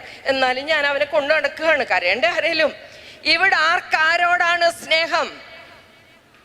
മാതാപിതാക്കൾ, ഇതൊരു തമാശയല്ല. ഉള്ളിൽ നിന്നാണ് ഞാൻ ഇത് പറയുന്നത്. നമ്മുടെ മക്കൾക്ക് നമ്മളോട് സ്നേഹം ഉണ്ടാവും എന്ന് വിചാരിക്കുന്നോ? ആർക്കാണ് സ്നേഹം? ഞാൻ ഈയിടെ ഒരു സ്കൂളിൽ ഒരു പ്രോഗ്രാം കഴിഞ്ഞ് ഇറങ്ങി വരിക. 3 നിലയുടെ മണ്ടയിലായിരുന്നു ക്ലാസ്, കുട്ടികൾക്കുള്ള ക്ലാസ്സാ. ക്ലാസ് കഴിഞ്ഞ് ഇറങ്ങി വരുമ്പോൾ ഒരു പയ്യൻ എൻ്റെ പിറകെ ഓടി വന്ന് എൻ്റെ കയ്യിൽ പിടിച്ചിട്ട് പറഞ്ഞു, ഗ്രേസ് ആൻറ്റി ക്ലാസ് ഉഗ്രനായിരുന്നു, നല്ല ക്ലാസ് ആയിരുന്നു, really I enjoyed it. But Grace aunty ഞാനൊരു കാര്യം പറയട്ടെ, നിങ്ങൾ പറഞ്ഞ ചില കാര്യങ്ങളോട് എനിക്ക് യോജിക്കാൻ പറ്റത്തില്ല. ഞാൻ പറഞ്ഞു, അതെ അങ്ങനെയാടാ, അതങ്ങനെയാണ്. ഇപ്പം ഇത്രയും പേര് ഇരിപ്പുണ്ട്, ഞാൻ പറയുന്ന എല്ലാം ഒന്നും എല്ലാവരും സ്വീകരിക്കത്തില്ല. കുറച്ച് പേര് പ്രതിപക്ഷമുണ്ട്, അത് മനസ്സിലാക്കിയിട്ട് തന്നെയാണ് നമ്മൾ നിൽക്കുന്നത്. അപ്പം ഞാൻ പറഞ്ഞു, അങ്ങനെയല്ലടേ, എല്ലാവർക്കും എതിരഭിപ്രായമുള്ളവരുണ്ടാവും. മോൻ എന്നാ ഇഷ്ടപ്പെടാതെ പോയത്? ഇത്രേ ഉള്ളൂ, കാന്താരി പോലെ 8ാം ക്ലാസ് പഠിക്കുന്ന സാധന. ഞാൻ കെട്ടിപ്പിടിച്ചോണ്ട് നടക്കുന്ന വഴിക്കാൻ ചോദിച്ചു, മോൻ എന്താ ഇഷ്ടപ്പെടാതെ പോയത്? ഗ്രേസ് ആൻറ്റി പറഞ്ഞില്ലേ മാതാപിതാക്കൾ ജീവിക്കുന്നത് മക്കൾക്ക് വേണ്ടിയാണെന്ന് പറഞ്ഞു. ഗ്രേസ് ആൻറ്റി പറഞ്ഞില്ലേ മക്കളുടെ എല്ലാ വിദ്യാഭ്യാസം, ഭക്ഷണം, അത് ഇത് എല്ലാം മാതാപിതാക്കളുടെ കഷ്ടപ്പാടിന്റെ ഫലമാണെന്ന് ഞാൻ പറഞ്ഞു. ഗ്രേസ് ആൻറ്റി, ആ ആശയത്തോട് എനിക്ക് യോജിക്കാൻ പറ്റുന്നില്ല. വൈ? എൻ്റെ അപ്പനും അമ്മയെ സെപ്പറേറ്റ് ചെയ്യാൻ കോടതിയിൽ കേസ് നടക്കുക. ഗ്രേസ് ആൻറ്റിക്ക് അറിയാവോ, അവർ 2 പേരും പ്രേമിച്ച് കെട്ടിയതാ. അവർ 2 പത്രപ്രവർത്തകരാ. വലിയ പത്രത്തിലെ, ചെറിയ പത്രത്തിലെ ഒന്നും അല്ല, ബോംബെയിലെ ഒരു വലിയ പത്രത്തിലെ പ്രവർത്തകനാണ് അപ്പൻ. അവര് 2 പേരും ഡിവോഴ്സിന് കേസ് കൊടുത്തിട്ട് കേസ് നടക്കുക. ഈയിടെ കോടതിയിൽ പോയി. എന്നോട് ജഡ്ജി ചോദിച്ചു ആരുടെ കൂടെ ഇതിൽ പോവേണ്ടതെന്ന്. ഞാൻ പറഞ്ഞു, ആരുടെയും കൂടെ പോകണ്ട, ഇവര് 2 പേരും കൂടെ ഒരുമിച്ച് വരുമെങ്കിൽ എനിക്ക് അവരുടെ കൂടെ പോകണം, ഇല്ലെങ്കിൽ എനിക്ക് 2 പേരെയും വേണ്ട. അതെന്റെ തീരുമാനമാണ്. ഗ്രേസ് ആൻറ്റിക്ക് അറിയാവോ, ഇവര് കേസ് കൊടുത്തപ്പോ 4 നിലയുടെ മണ്ടേന്ന് ഞാൻ ചാടി, ചത്തില്ല, കാലൊടിഞ്ഞതേ ഉള്ളൂ. കോടതി എന്നോട് പറഞ്ഞിരിക്കുന്നു ഇതിൽ ഒരാളുടെ കൂടെ വിടാന്ന്. എനിക്ക് വേണ്ട, എനിക്കവരെ വേണ്ട. ഞാനിപ്പോൾ എൻ്റെ ഗ്രാൻഡ് ഫാദറിൻ്റെ കൂടെ, പക്ഷെ ഞാനിവിടെ ഹോസ്റ്റലിലാ. ഗ്രാൻഡ് ഫാദറിന് പ്രായമായി, വല്ലപ്പോഴോ വരത്തുള്ളൂ. ആരില്ല ആൻറ്റി, ആരില്ല. എത്ര പിള്ളേരെ ഞാൻ ഇങ്ങനെ കണ്ടുമുട്ടുന്നുണ്ടെന്നറിയാവോ? അപ്പൻ്റെ അമ്മയുടെയും വാശിക്കിടയില് നീറുന്ന മക്കള്. പ്രിയപ്പെട്ടവരെ, സമയം തീർന്നു, 1:15, 1 മണി വരെ പറഞ്ഞാൽ മതിയെന്ന് ഈ അച്ഛൻ പറഞ്ഞു എന്നോട്. അപ്പം ഞാൻ ചോദിച്ചു, അവർക്ക് കുഴപ്പമില്ലെങ്കിൽ ഇച്ചിരി വേണേ പറയാമെന്ന്. അത് അവർക്ക് കുഴപ്പമില്ലെങ്കിൽ എന്നാ പറഞ്ഞത്. നിനക്ക് വല്ല കുഴപ്പമുണ്ടോ? നിർത്തേണ്ട സമയമായി, എന്നാലും ഞാൻ പറഞ്ഞു പോവുകയായിരുന്നു. അപ്പം ഞാൻ പറഞ്ഞു വന്ന ഭാഗം എന്നറിയാവോ? കുടുംബം ഒരു സ്നേഹനികേതനമാവണം, സ്നേഹം എക്സ്പ്രസ് ചെയ്യണം. മാതാപിതാക്കളുടെ ഹൃദയം സ്നേഹം കൊണ്ട് ജ്വലിക്കുമ്പോഴാണ് മക്കൾ സ്നേഹത്തിൽ വളരുന്നത്. പൗലോസ്ലീഹയുടെ ലേഖനം, എഫെസുകാർക്കുള്ള പൗലോസ്ലീഹയുടെ ലേഖനം 5-ാം അധ്യായം 22-ാം വാക്യം പറയുന്നു, ഭാര്യമാരെ നമ്മുടെ കർത്താവിനെ എന്നതുപോലെ ഭർത്താവിനെ കീഴടങ്ങാനോ. ഭാര്യമാരെ നമ്മുടെ കർത്താവിനെ എന്നപോലെ ഭർത്താവിനെ അനുസരിപ്പിൻ. മിശിഹ തന്റെ സഭയുടെ ശിരസും സംരക്ഷകനുമായിരിക്കുന്നത് പോലെ ഭർത്താവ് ഭാര്യയുടെ ശിരസാണ്. ഭാര്യമാർ എല്ലാ കാര്യത്തിലും ഭർത്താക്കന്മാർക്ക് കീഴ്പ്പെട്ടിരിക്കട്ടെ. കീഴടങ്ങൽ അല്ലേ? ശരിക്കും എന്നെ കെട്ടിക്കാൻ ഞങ്ങളുടെ പള്ളി കൊണ്ടുവരുത്തി. ഞങ്ങളുടെ പള്ളിയിൽ അച്ഛൻ ഈ ഭാഗം വായിച്ചപ്പോൾ ഞാൻ പേടിച്ചു പോയി. എൻ്റെ ഇടതമ്പരാനെ, നീ എന്തും ചെയ്യാനുള്ള അധികാരമാണോ ഇത് ഞാൻ വിട്ടുകൊടുക്കുന്നത്? ഇത്തിരി കട്ടിയാണല്ലോ എന്ന് ഞാൻ വിചാരിച്ചു. പക്ഷെ പെട്ടെന്ന് എൻ്റെ മനസ്സിൽ വന്നു, ഇങ്ങേരോടും പറയുമായിരിക്കും എനിക്ക് കീഴ്പ്പെട്ട്. അല്ലെ, ഈ അങ്ങനെ 2 തരം വർത്താനം പറയുമെന്ന് ഞാൻ ഓർത്തില്ല. നമ്മളോട് കീഴ്പ്പെടാൻ പറഞ്ഞ ഇവരോട് എന്നാ അല്ലേ? അന്നേരം അടുത്ത ക്ലോസ് ഞാൻ ശ്രദ്ധിച്ചു, ഭർത്താക്കന്മാരെ മിശിഹ തൻ്റെ സഭയെ സ്നേഹിച്ചതുപോലെ നിങ്ങൾ നിങ്ങളുടെ ഭാര്യമാരെ സ്നേഹിക്കുവിൻ. സ്വന്തം ഭാര്യയെ സ്നേഹിക്കുന്നവൻ സ്വന്തം ശരീരത്തെയാണ് സ്നേഹിക്കുന്നത്. സ്വന്തം ശരീരത്തെ ആരും ഒരിക്കലും വെറുക്കുന്നില്ലല്ലോ. അപ്പം എനിക്ക് തോന്നി, എളുപ്പമുള്ള പണി ഇതിയാനെ ഏൽപ്പിച്ചു, ബുദ്ധിമുട്ടുകളല്ല ഈ പാവപ്പെട്ട നമ്മുടെ തലയിൽ. ഞാൻ അങ്ങനെയൊക്കെ ഓർത്തു കേട്ടോ. പക്ഷേ ഞാൻ കല്യാണം കഴിഞ്ഞ് കുറേ നാൾ പഠിക്കുകയായിരുന്നു. ആ സമയത്ത് സൈക്കോളജി കൗൺസിലിംഗ് ഒക്കെ പഠിച്ച സമയത്ത് ഒരു പേപ്പർ തിയോളജി ആയിരുന്നു, ദൈവശാസ്ത്രം. അത് പഠിച്ചിട്ട് ഞാൻ വീട്ടിൽ ചെന്നു. ലാലിച്ചായ എന്നാടി, ഞാൻ വിചാരിച്ച പോലെ ഒന്നും അല്ല സംഗതികളുടെ കിടപ്പ്. നീ എന്നതാ വിചാരിച്ചത്? നീ ബെല്ലും ബ്രേക്കും ഇല്ലാതെ വാലും തലയില്ലാതെ പറയാതെ കാര്യം വ്യക്തമായിട്ട് പറ. അപ്പം ഞാൻ പറഞ്ഞു, അതെ നമ്മളെ കെട്ടിക്കാൻ പള്ളി കൊണ്ട് നിർത്തിയപ്പോഴ് ഈ പൗലോസ്ലീഹയുടെ ലേഖനത്തിൽ നിന്ന് കുറച്ച് കാര്യങ്ങൾ പറഞ്ഞായിരുന്നു. ലാലിച്ചായന് ഓർമ്മയുണ്ടോ? ഞാൻ ഓർക്കുന്നില്ല, പറഞ്ഞു ഏതാണ്ടൊക്കെ എന്നറിയാം. അപ്പം ഞാൻ പറഞ്ഞു, എന്തുവാ നിങ്ങളോട് പറഞ്ഞതെന്ന് ഓർമ്മയുണ്ടോ? നിന്നോട് പറഞ്ഞത് എന്നാന്ന് പറ, എന്നോട് പറയുക. ഞാൻ പറഞ്ഞു, അതിങ്ങനെയാണ്, കീഴ്പ്പെട്ടിരിക്കാൻ. നീ കീഴ്പ്പെടണം. കീഴ്പ്പെട്ടാൽ മതി, ബാക്കി കാര്യം ഞാൻ ഏറ്റു. ഞാൻ പറഞ്ഞു, എൻ്റെ പൊന്നു മനുഷ്യനെ, അതല്ല ഞാൻ പറയാമെന്നേ. നിങ്ങളോട് പറഞ്ഞ എന്നാന്നറിയോ? മിശിഹ സഭയെ സ്നേഹിച്ചതുപോലെ നിങ്ങൾ എന്നെ സ്നേഹിക്കുമ്പോഴാ കീഴ്പ്പെടുന്നേ. മിശിഹ അങ്ങനെ സഭയെ സ്നേഹിച്ചെന്നറിയോ? കുരിശെടുത്തോണ്ട് പോയ കഥ നമുക്കറിയാമല്ലേ? കുരിശ് ഞാൻ പോയ കഥ അറിയാമല്ലോ. അവിടെ പോയി പടഞ്ഞു മരിച്ച കഥ അറിയാമല്ലോ. ഞാൻ പറഞ്ഞു, വേണ്ടി വന്നാൽ എനിക്ക് വേണ്ടി നിന്ദനങ്ങളും അപമാനങ്ങളും ഏറ്റെടുക്കാൻ നിങ്ങൾ തയ്യാറാകുമ്പോൾ, വേണ്ടി വന്നാൽ എനിക്ക് വേണ്ടി ത്യാഗങ്ങളും കഷ്ടതകളും സഹിക്കാൻ നിങ്ങൾ തയ്യാറാകുമ്പോൾ, എന്തിനാ കൂടുതൽ പറയുന്നേ? ജീവൻ പോലും ഉപേക്ഷിക്കാൻ നിങ്ങൾ തയ്യാറാകുമ്പോൾ കീഴ്പ്പെട്ടിരിക്കാനാ പറഞ്ഞ്. ഇതിടയ്ക്കിടയ്ക്ക് പറഞ്ഞു കൊടുക്കണം കേട്ടോ. ഈ ആണുങ്ങൾക്ക് ഇതിനെക്കുറിച്ച് ബോധമില്ല, അതാ പറഞ്ഞത്. ഒന്നുമില്ല, നിങ്ങൾ അടുക്ക ചെന്ന് ഇത്രയും പറഞ്ഞാൽ മതി, മിശിഹ സഭയെ സ്നേഹിച്ച പോലെ. മിശിഹ സഭയെ അത്രയും പറയുമ്പോൾ ഇവർക്ക് മനസ്സിലാവൂല്ലോ. മനസ്സിലാവുന്നുണ്ട്. അപ്പൊ ബുദ്ധിമുട്ട് പിടിച്ച് ആരെ ഏൽപ്പിച്ചിരിക്കും? ഈ പാവങ്ങളെ. എനിക്ക് ഇവരോട് സഹതാപോ അല്ലേ? അതെ, അതുകൊണ്ട് മിശിഹായും സഭയും തമ്മിലുള്ള ബന്ധമാണ് ഭാര്യയും ഭർത്താവും തമ്മിലുള്ള ബന്ധം. അതൊരു വല്ലാത്ത ബന്ധമാണെന്ന് വിചാരിക്കുക. നമുക്ക് തോന്നുമ്പോൾ ഇട്ടച്ചുവാനും തോന്നുമ്പോൾ വേറൊരുത്തരൂടെ പോകാനും ഒന്നും പറ്റത്തില്ല. എന്തു കേസ് എന്നറിയാം? എക്സ്ട്രാ മാരിറ്റൽ റിലേഷൻഷിപ്പ് അതങ്ങ് കൂടുക. കൂടുന്ന എനിക്കിഷ്ടമാണ്, കാരണം എനിക്ക് ജോലിയുണ്ടല്ലോ. ഈ കഴിഞ്ഞ ദിവസം വന്നിരിക്കുക, 2-3 ആഴ്ചയായുള്ളൂ. മഴയൊക്കെ ഉണ്ടായ സമയം കോട്ടയം ചന്തയിൽ ലോറി ഓടിക്കുന്ന ഒരു മനുഷ്യൻ, 52 വയസ്സ്, സുമുഖൻ, സുന്ദരൻ, 10ാം ക്ലാസ് വിദ്യാഭ്യാസം. അവന് ലോറി ഓടിക്കുന്നത് വലിയ ലോറിയാണ്. തമിഴ്നാട്ടിൽ നിന്ന് പച്ചക്കറി കൊണ്ടുവരികയാണ് അവൻ്റെ പണി. തേനി, കമ്പം തുടങ്ങിയ സ്ഥലങ്ങളിൽ നിന്ന് പോകുന്നു, പച്ചക്കറി കൊണ്ടുവരുന്നതാണ് അവൻ്റെ പണി. അവൻ്റെ ഭാര്യ എൻ്റെ ഓഫീസിൻ്റെ അടുത്തൊരു ഫ്ലാറ്റിൽ 3 വീട്ടിൽ ജോലി ചെയ്യുന്നു. അവള് രാവിലെ ഒരു വീട്ടിൽ കയറുന്നു. അങ്ങനെ 3 വീട്ടിൽ നിന്നും കൂടെ ഒക്കെ 10,000 വീതം 30,000 രൂപ അവൾ ഉണ്ടാക്കുന്നുണ്ട് മാസം. മക്കൾ മൂത്ത കുട്ടി +2 ആണ്, സുന്ദരിയാണ്, ഡാൻസുകാരിയാണ്, ഭരതനാട്യം കളിക്കും, പാട്ടുപാടും, പ്രസംഗിക്കും, സർവ്വകലാവല്ലഭ. രണ്ടാമത്തെ കൊച്ച് 8ാം ക്ലാസ്, മൂന്നാമത്തെ കൊച്ച് 3ാം ക്ലാസ്. അങ്ങനെ വലിയ കുഴപ്പമൊന്നുമില്ലാതെ സമാധാനമായിട്ട് വീട് പോയിക്കൊണ്ടിരിക്കുക. അപ്പോഴാണ് ഈ ചേട്ടന് ഒരു പൂതി, നമ്മുടെ 10ാം ക്ലാസ്സിൻ്റെ വാട്സപ്പ് ഗ്രൂപ്പ് ഒന്ന് ഉണ്ടാക്കണമെന്ന്. 10ാം ക്ലാസ്സിൻ്റെ വാട്സപ്പ് ഗ്രൂപ്പ് ഉണ്ടാക്കി. 10ാം ക്ലാസ്സിൻ്റെ വാട്സപ്പ് ഗ്രൂപ്പിൽ പുള്ളിക്ക് പണ്ടൊരു ലൈൻ ഉണ്ടായിരുന്നു, ഒരു ഇഷ്ടം ഉണ്ടായിരുന്നു. മനസ്സിലായില്ലേ? പണ്ട് ആ ലൈൻ എവിടാന്ന് കണ്ടുപിടിച്ചു, തൊടുപുഴ കെട്ടിച്ചു, അങ്ങനെ വിളിച്ചു. അവിടെ മൂത്ത മോളെ കെട്ടിച്ചു. രണ്ടാമത്തെ മോൻ്റെ പഠിത്തമൊക്കെ കഴിഞ്ഞാണ്ട് ചെറിയ പണിയായി, ഭർത്താവ് ഇറങ്ങേണ്ട ജോലി പോയി തൊടുപുഴയ്ക്ക് ബൈക്കെടുത്ത് വെച്ച് പഴയ കാമുകിയെ കാണാൻ. ആ സ്നേഹം അവര് പുതുക്കി. കാമുകി ഇങ്ങോട്ട് വരുന്നു, ഇയാൾ അങ്ങോട്ട്. വെറും 2 മാസമായിട്ടുള്ളൂ. എങ്ങനെയോ ഈ പെൺകുട്ടിയുടെ ചെവിയിൽ ഇത് കിട്ടി. പിള്ളേര് എങ്ങനെയോ അപ്പയുടെ ഓരോ പണിയെല്ലാം കണ്ട് പിടിച്ച് കൊടുത്തതാണ്. അങ്ങനെ അവള് ഇവൻ ഇത് ലോഡ് എടുക്കാൻ വേണ്ടി പോയ ഒരു ദിവസം, ഭയങ്കര മഴയാണ് രാത്രിയിൽ, പിള്ളേരെ വിളിച്ച് അത്യാവശ്യമായിട്ട് ഒരു സ്ഥലം വരെ പോകണമെന്ന് പറഞ്ഞ് ഓട്ടോറിക്ഷ വിളിച്ച് അവൾ കയറി. കോട്ടയത്ത് ടൗണിനടുത്തുള്ള ഒരു പാലത്തിൽ നിന്ന് വെള്ളം പൊങ്ങിക്കിടക്കുന്ന സമയം വെള്ളത്തിലേക്ക് ചാടാൻ വേണ്ടി, ആത്മഹത്യ ചെയ്യാൻ വേണ്ടി വന്ന പിള്ളേർ കിടന്ന് കരഞ്ഞു, ബഹളം ഉണ്ടാക്കി. ആരോ അതിലെ ഒരു ഓട്ടോക്കാരൻ വന്ന് ഇവരെ കയറ്റി പോലീസ് സ്റ്റേഷനിൽ എത്തിച്ചു. കോട്ടയത്തെ പോലീസ് സ്റ്റേഷനിൽ നിന്ന് എന്നെ പോലീസുകാർ അവിടുന്ന് വിളിച്ചു, ഗ്രേസ് എപ്പോഴാണ് വരിക, ഇങ്ങനൊരു ഫാമിലിയെ കിട്ടിയിട്ടുണ്ട്, ഞങ്ങൾ നേരം വെളുക്കുന്നതിന് വരെ ഇവിടെ സൂക്ഷിക്കാൻ കട്ടൻ കാപ്പിയൊക്കെ കൊടുത്ത് ഞങ്ങൾ വെച്ചോളാം, നേരം വെളുക്കുമ്പോൾ നമുക്ക് ആ കേസൊന്ന് ചെയ്യണം, അവൻ ലോഡുമായിട്ട് വരും. അങ്ങനെ അവൻ ലോഡുമായിട്ട് വന്നു. പോലീസുകാർ എൻ്റെ അടുത്ത് വരെ എത്തിച്ചു. ഞാൻ അത്യാവശ്യം ഒരു കൗൺസിലിംഗ് ഒക്കെ കഴിഞ്ഞ് വിട്ടു. പക്ഷെ അവൾ എന്നോട് പറഞ്ഞു, പറ്റില്ല ആൻറ്റി, എനിക്ക് ക്ഷമിക്കാൻ പറ്റില്ല, എനിക്ക് മറക്കാൻ പറ്റില്ല. അങ്ങനെ അവൾ പറഞ്ഞു, ഞാൻ വീണ്ടും കൗൺസിലിങ്ങിന് അടുത്ത അപ്പോയിൻമെൻ്റ് ഒക്കെ കൊടുത്തു, പിള്ളേരുമായിട്ട് വരാമെന്ന് പറഞ്ഞു.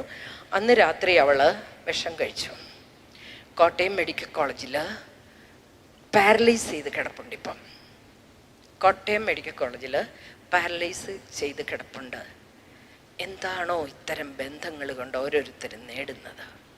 ഭാര്യ അറിയാത്ത സൗഹൃദം ഭർത്താവിന്, ഭർത്താവ് അറിയാം. പെണ്ണുങ്ങൾ മോശമൊന്നുമല്ല, പെണ്ണുങ്ങൾ മോശമൊന്നുമല്ല. എന്തുമാത്രം സൗഹൃദങ്ങൾ. ദൈവത്തെ ഓർത്ത് മരണം നമ്മളെ വേർപെടുത്തുവോളം വിശ്വസ്തരായി ജീവിക്കാമെന്ന് ദൈവത്തിനു മുമ്പാകെ പ്രതിജ്ഞ എടുത്തവരാണ് നമ്മൾ. വിശുദ്ധ മത്തായിയുടെ സുവിശേഷം 5-ാം അധ്യായം 28-ാം വാക്യം പറയുന്നു, മോശമായ വികാരത്തോടെ ഒരു സ്ത്രീയെ നോക്കുന്നവൻ അവളുമായി ഉള്ളിൽ വ്യഭിചാരം ചെയ്യുന്നു. മനുസ്മൃതികളിൽ മനു പറയുന്നു, ഒരു സ്ത്രീയുടെ അറിവോ സമ്മതമോ കൂടാതെ അവിടെ വസ്ത്രത്തിന്റെ അറ്റത്തെങ്ങാണ് ഒന്ന് തൊട്ടാൽ ബലാത്സംഗം. ചെയ്തിട്ടുണ്ടോ എന്ന് ആലോചിക്കുക. വീണ്ടും പറയുന്നു, ഒരു സ്ത്രീയെ ആകർഷിക്കാനായി സുഗന്ധലേപനങ്ങൾ പൂശിക്കൊണ്ട് അവിടെ അടുത്തൂടെ അങ്ങട് ഇങ്ങട് നടന്നാ വ്യഭിചാരം. ഒരു സ്ത്രീക്ക് ദുരുദ്ദേശത്തോടെ ഒരു കൊച്ചു സമ്മാനം വച്ചു നീട്ടിയാൽ വ്യഭിചാരം. വ്യഭിചാരത്തിന്റെ ഡെഫിനിഷൻ എന്നാണ്? ഞാൻ വേറെ ബന്ധത്തിനൊന്നും പോകുന്നില്ല എന്നുള്ളതല്ല, അത്ര സ്ട്രിക്റ്റാണ് നമ്മുടെ കുടുംബത്തെക്കുറിച്ചുള്ള കാഴ്ചപ്പാട്. പ്രിയപ്പെട്ടവരെ, ഒരാത്മപരിശോധന ചെയ്യുക. ഞാൻ വിശ്വസ്തനാണോ? ഞാൻ വിശ്വസ്തയാണോ? സംശയങ്ങൾ ആപത്താണ്. സംശയം എന്ന് പറയുന്ന ഒരു മാനസിക രോഗമാണ്, പാരനോയ എന്ന രോഗം. ആർക്കാണ് സംശയം വരിക? അമിതമായ മദ്യപാനികളിൽ സംശയരോഗം ഉണ്ടാവാം, അമിതമായ മദ്യപാനികളുടെ മക്കളിൽ സംശയരോഗം ഉണ്ടാവാം, പ്രേമബന്ധങ്ങൾ പരാജയപ്പെട്ടവരിൽ സംശയരോഗം ഉണ്ടാവാം, പ്രീ മാരിറ്റൽ സെക്സ് ആസ്വദിച്ചിട്ടുള്ളവരിൽ സംശയരോഗമുണ്ടാവാം, എക്സ്ട്രാ മാരിറ്റൽ റിലേഷൻഷിപ്പ് ഉണ്ടായിട്ടുള്ളവരിൽ സംശയരോഗമുണ്ടാവാം. സംശയം രോഗമാണ്. സംശയം കുടുംബത്തെ നശിപ്പിക്കും. അതുകൊണ്ട് നിങ്ങൾക്ക് അങ്ങനെ എന്തെങ്കിലും പ്രശ്നമുണ്ടെങ്കിൽ ആരുടെയെങ്കിലും അടുത്ത് പോയി പറഞ്ഞത് തീർക്കണം, ഇല്ലെങ്കിൽ അത് കുഴപ്പമാണ്. അതുകൊണ്ട് നമുക്ക് വിശ്വസ്തരാകാം, പരസ്പരം അംഗീകരിക്കുക. നമ്മളാരും എല്ലാം തികഞ്ഞ വ്യക്തികളല്ല. കുറ്റങ്ങളും കുറവുകളും ബലഹീനതകളും പോരായ്മകളും ഉള്ളവരാണ് നമ്മൾ. എല്ലാം തികഞ്ഞ ഒരാളെ ഭർത്താവായി കിട്ടാൻ ഞാൻ എല്ലാം തികഞ്ഞവളാണോ? എല്ലാം തികഞ്ഞ ഒരു സ്ത്രീയെ ഭാര്യയായി കിട്ടാൻ ഞാൻ എല്ലാം തികഞ്ഞവനാണോ? അല്ല. ബലഹീനതകളോടുകൂടി സ്വീകരിക്കുക, കുറവുകളോടുകൂടി സ്വീകരിക്കുക. അതെ, അവരുടെ കുറവ് ദൈവം നമുക്കായി തരുന്ന സഹനമാണെന്ന് വിചാരിക്കുക. സഹനങ്ങളെ ഏറ്റെടുക്കുമ്പോഴാണ് കുരിശിൻ്റെ ആ ബലി അല്ലെങ്കിൽ പൂർത്തിയാവുന്നത്. കുടുംബത്തിനൊരു ബലിക്കല്ലുണ്ടാവണം. അതെ, കുടുംബത്തിലൊരു ബലിക്കല്ല് വേണം. മാതാപിതാക്കള് ആ ബലിക്കല്ലില് ബലിയർപ്പിക്കുന്നവരാവണം പ്രിയപ്പെട്ടവരെ. അതുകൊണ്ട് പരസ്പരം അംഗീകരിക്കുക, വിട്ടുവീഴ്ചയ്ക്ക് തയ്യാറാവുക. വിട്ട് വീഴണം, രണ്ടുപേരും കൂടെ ഒരുമിച്ച് വീഴരുത്. ഒരാൾ ചൂടാകുമ്പോൾ മറ്റയാൾ ചൂടാവാണ്ടിരുന്നാൽ മതി. ചില ദിവസം ഇവർ നമ്മുടെ പുറകെ വരും, കണ്ടില്ലേടി കേട്ടില്ലേടി, മറ്റവളെ മറിച്ചവളെ, കുഴി കിടക്കുന്ന വലിയ ഭൂപ്പന വരെ ഇവർ പൊക്കും. സത്യം പറഞ്ഞാൽ ഇവരുടെ അപ്പൂപ്പനെങ്കിലും പൊങ്ങണം, എന്നാലേ അതാണ് അതിൻ്റെ ഒരു ശരി. രണ്ടുപേരും കൂടെ അപ്പൂപ്പന്മാരെ പൊക്കിയാൽ കുഴി കിടക്കാൻ ഇവിടെ ആരും ഉണ്ടാവില്ല, മൊത്തം ഇല്ല എഴുന്നേറ്റ് കിടക്കും. കാരണം ചില പിള്ളേർ എന്നോട് ചോദിക്കാറുണ്ട്, എൻ്റെ അപ്പയാണോ ശരി അമ്മയാണോ ശരി? ആൻറ്റി പറ, ഞാൻ വിശ്വസിക്കാം. ഈയിടെ ഒരു സംശയ, ഭർത്താവിന് ഭാര്യ ഭയങ്കര പരിപാടിയാണ്. അപ്പോഴത്തേക്ക് ഈ 12ാം ക്ലാസ് പഠിക്കുന്ന മോൾ എന്നോട് പറഞ്ഞു, സത്യത്തിൽ എൻ്റെ അമ്മ പിഴയാണോ? അപ്പം പറയുന്നതിൽ വാസ്തവമുണ്ടോ? ഗ്രേസ് ആൻറ്റി എന്നോട് സത്യം പറയാവുള്ളൂ. പിഴയാണെങ്കിൽ ഞാൻ അവരെ കൊല്ലും, പിഴയാണെങ്കിൽ ഞാൻ അവരെ കൊല്ലും, എൻ്റെ കൈ കൊണ്ട് അവർ മരിക്കും. ഇല്ല, നിന്റെ അപ്പന് സംശയരോഗമാണ്, നിന്റെ അപ്പന് സംശയരോഗമാണ്. ഇങ്ങനെയുള്ള ഒത്തിരി കേസുകൾ നമ്മുടെ ഇടയിലുണ്ട്. അതുകൊണ്ട് ഞാൻ നിങ്ങളോട് പറയുന്നു, വിശ്വസിക്കുക, വിശ്വസ്തരാവുക, വിട്ടുവീഴ്ചയ്ക്ക് തയ്യാറാവുക, കുടുംബത്തെ ഒരു സ്നേഹനികേതനമാക്കണം. ഏതെങ്കിലും വീട്ടിൽ പ്രശ്നമുണ്ടോ ഇല്ലയോ എന്ന് കണ്ടുപിടിക്കാൻ ഞാൻ ചോദിക്കാറുള്ള ഒരു ചോദ്യമുണ്ട്. ഏതെങ്കിലും വീട്ടിൽ ഭാര്യയും ഭർത്താവും ഒരുമിച്ച് ഒരു മുറിയിലല്ല ഉറങ്ങുന്നതെങ്കിൽ, ഏതെങ്കിലും വീട്ടിൽ ഭാര്യയും ഭർത്താവും ഒരു നേരമെങ്കിലും ഒരുമിച്ചിരുന്ന് ആഹാരം കഴിക്കുന്നില്ലെങ്കിൽ, ഏതെങ്കിലും വീട്ടിൽ കുടുംബ പ്രാർത്ഥനയില്ലെങ്കിൽ ആ വീട്ടിൽ പ്രശ്നമുണ്ടാവും, ഉണ്ടാവാനുള്ള എല്ലാ സാധ്യതയുണ്ട്. അതുകൊണ്ട് ദൈവം വിയോജിപ്പിച്ചതിനെ മനുഷ്യൻ വേർപെടുത്താതിരിക്കട്ടെ. ഒരുമിച്ചാണോ ഉറങ്ങുന്നത്? പിന്നെ ഞങ്ങൾ ഒരുമിച്ചാണ് കിടക്കുന്നത്, പിള്ളേർ 3 നടുക്കടുപ്പുണ്ടെന്നേ ഉള്ളൂ. ഒരുമിച്ചാല് ഒരു മുറിയില്ല, പക്ഷെ പിള്ളേർ 3 കഴിഞ്ഞ ദിവസം ഒരു പെണ്ണ് മെഡിസിൻ അഡ്മിഷൻ കിട്ടി, പോകുന്നില്ല, കൊണ്ടുവന്നിരിക്കുക. അപ്പം ഇതിനോട് പറഞ്ഞു വന്നപ്പോൾ അവൾ പറഞ്ഞു, എനിക്ക് ഹോസ്റ്റലിൽ ഒന്നും നിൽക്കാൻ പറ്റുന്നത്, എനിക്ക് ഭയങ്കര പാടാണ്. ചോദിച്ചു വന്നപ്പോൾ എന്നോട് പറഞ്ഞു, അമ്മയുടെ അപ്പം നടുക്ക ഈ പെണ്ണ് കിടക്കുന്നത് 10-18 വയസ്സുള്ള പെണ്ണ്. ഈ തള്ള തന്നെ ഇരുന്ന് നാണമില്ലെന്ന്, 10-18 വയസ്സുള്ള കെട്ടിപ്പിടിച്ചില്ലേ തളയ്ക്കും തന്നേക്ക് നടുക്ക് കിടത്തിരിക്കുക. ആ പെണ്ണിന് മെഡിസിൻ അല്ല എന്നതിന് അഡ്മിഷൻ കിട്ടി, അവളെ എവിടെ പോയി നിൽക്കാനോ പോകുന്നത്? പറയുന്നത് മനസ്സിലാവുന്നുണ്ടല്ലോ അല്ലേ? അതെ. അതുകൊണ്ട് മാതാപിതാക്കള് ബെഡ്റൂം എന്ന് പറയുന്നത് ഒരു മധുബഹയാണ്. ഈ മധുബഹയിൽ എങ്ങനെയാണോ വിശുദ്ധ ബലി ഇന്ന് അർപ്പിച്ചത്, അതേ കൂദാശ പോലെ തന്നെ പരികർമ്മം ചെയ്യുന്ന വിവാഹം എന്ന കൂദാശയുടെ ഏറ്റവും കാതലായ ഭാഗം നടക്കുന്നത് ബെഡ്റൂമിലാണ്. സെക്സ് ആരുടെയും ഔദാര്യമല്ല, അത് ഭാര്യ ഭർത്താക്കന്മാരുടെ അവകാശമാണ്. ദൈവം നമുക്കായി സ്നേഹം പങ്കുവെക്കാനായി തന്നിരിക്കുന്ന അവകാശം. അതുകൊണ്ടൊരു ബെഡ്റൂമിന് ഏതെങ്കിലും അച്ഛൻ മതം മടിച്ച് ചോദിച്ച കുർബാന ചൊല്ലുന്നതിനിടയ്ക്ക് ജോസി ഇങ്ങോട്ട് വന്നാടാ ജോസി എന്നും പറഞ്ഞ് ദേഷ്യപ്പെടുവോ? ഇല്ല, കുർബാന ധീരതൻ വരെ അടക്കി പിടിച്ചോണ്ടിരിക്കും. കാരണം അത് പാടില്ല എന്ന് പറഞ്ഞ പോലെ ബെഡ്റൂമിനെ വിശുദ്ധിയോടെ സൂക്ഷിക്കുക. ബെഡ്റൂമിനെ എല്ലാ വിശുദ്ധിയോടെ സൂക്ഷിക്കുക. അവിടെ വിട്ടിറങ്ങി പോവരുത്. മരണം നിങ്ങളെ വേർപെടുത്തുവോളം നമ്മൾ ഒരുമിച്ച് ജീവിക്കേണ്ട സ്ഥലമാണത്. അതുകൊണ്ട് ഒരുമിച്ചുറങ്ങാൻ നിങ്ങൾക്ക് പറ്റണം. പ്രാർത്ഥിക്കാറുണ്ടോ ഒരുമിച്ച്? അവള് പിള്ളേരോട് പ്രാർത്ഥിക്കും, ഞാൻ വരുമ്പോൾ ലേറ്റാവും. അവള് പിള്ളേരും പ്രാർത്ഥിക്കും, ഞാൻ വരുമ്പോൾ ലേറ്റാവും. ആയിക്കോട്ടെ, ലേറ്റ് ആയിക്കോട്ടെ, വെളുപ്പിനെ ഒന്ന് എഴുന്നേറ്റ് തന്നെ കുഴപ്പം. ഏതെങ്കിലും ഒരു സമയം ഞാൻ ഈയിടെ ഒരു സ്ഥലത്ത് ഇതുപോലെ വേറൊരു രാജ്യത്താണ് ക്ലാസ് എടുക്കാനായിട്ട് പോയതാ, അയർലൻഡിലാണ്. ഞാൻ കുറവലങ്ങാടുകാരൻ ഒരു പയ്യൻ്റെ വീട്ടിലാണ് ഞാൻ താമസിച്ചത്. ആദ്യത്തെ ദിവസം ഇതുപോലെ ഞാൻ റൂമിൽ റെസ്റ്റ് ചെയ്യുമ്പോൾ അവരുടെ ഒരു മോൻ വന്ന് എൻ്റെ റൂമിൽ കൊട്ടിയിട്ട് പറഞ്ഞു, ഗ്രേസ് ആൻറ്റി പ്രാർത്ഥിക്കാൻ വരാൻ പപ്പ പറഞ്ഞെന്ന് പറഞ്ഞു. എന്നിട്ട് ഞാൻ വരിക എന്ന് പറഞ്ഞു. ഞാൻ ചെല്ലുമ്പോൾ ഒരു പാ വിരിച്ചിട്ടിട്ട് ഇവരതെ മുട്ടുകുത്തി നിന്ന് പ്രാർത്ഥന ആരംഭിച്ചിരിക്കുക. അപ്പം ഞാൻ ആ പായിൽ ഇടയിൽ, അപ്പം ഞാൻ കാർപ്പറ്റയിൽ മുട്ടുകുത്തി നിന്ന് ഞാനും പ്രാർത്ഥനയിൽ പങ്കെടുത്തു. പ്രാർത്ഥന കഴിഞ്ഞപ്പം ഞാൻ ചോദിച്ചു, മോനെ ബിനു, അയർലൻഡിൽ ഇത്രയും പാ കിട്ടുമോ? അയർലൻഡിൽ ഇത്രയും പാ കിട്ടുമോ? അപ്പൊ അവൻ എന്നോട് പറഞ്ഞു, ഇല്ല, ഇത് പാലാ ചന്തയിൽ നിന്ന് മേടിച്ചതാ.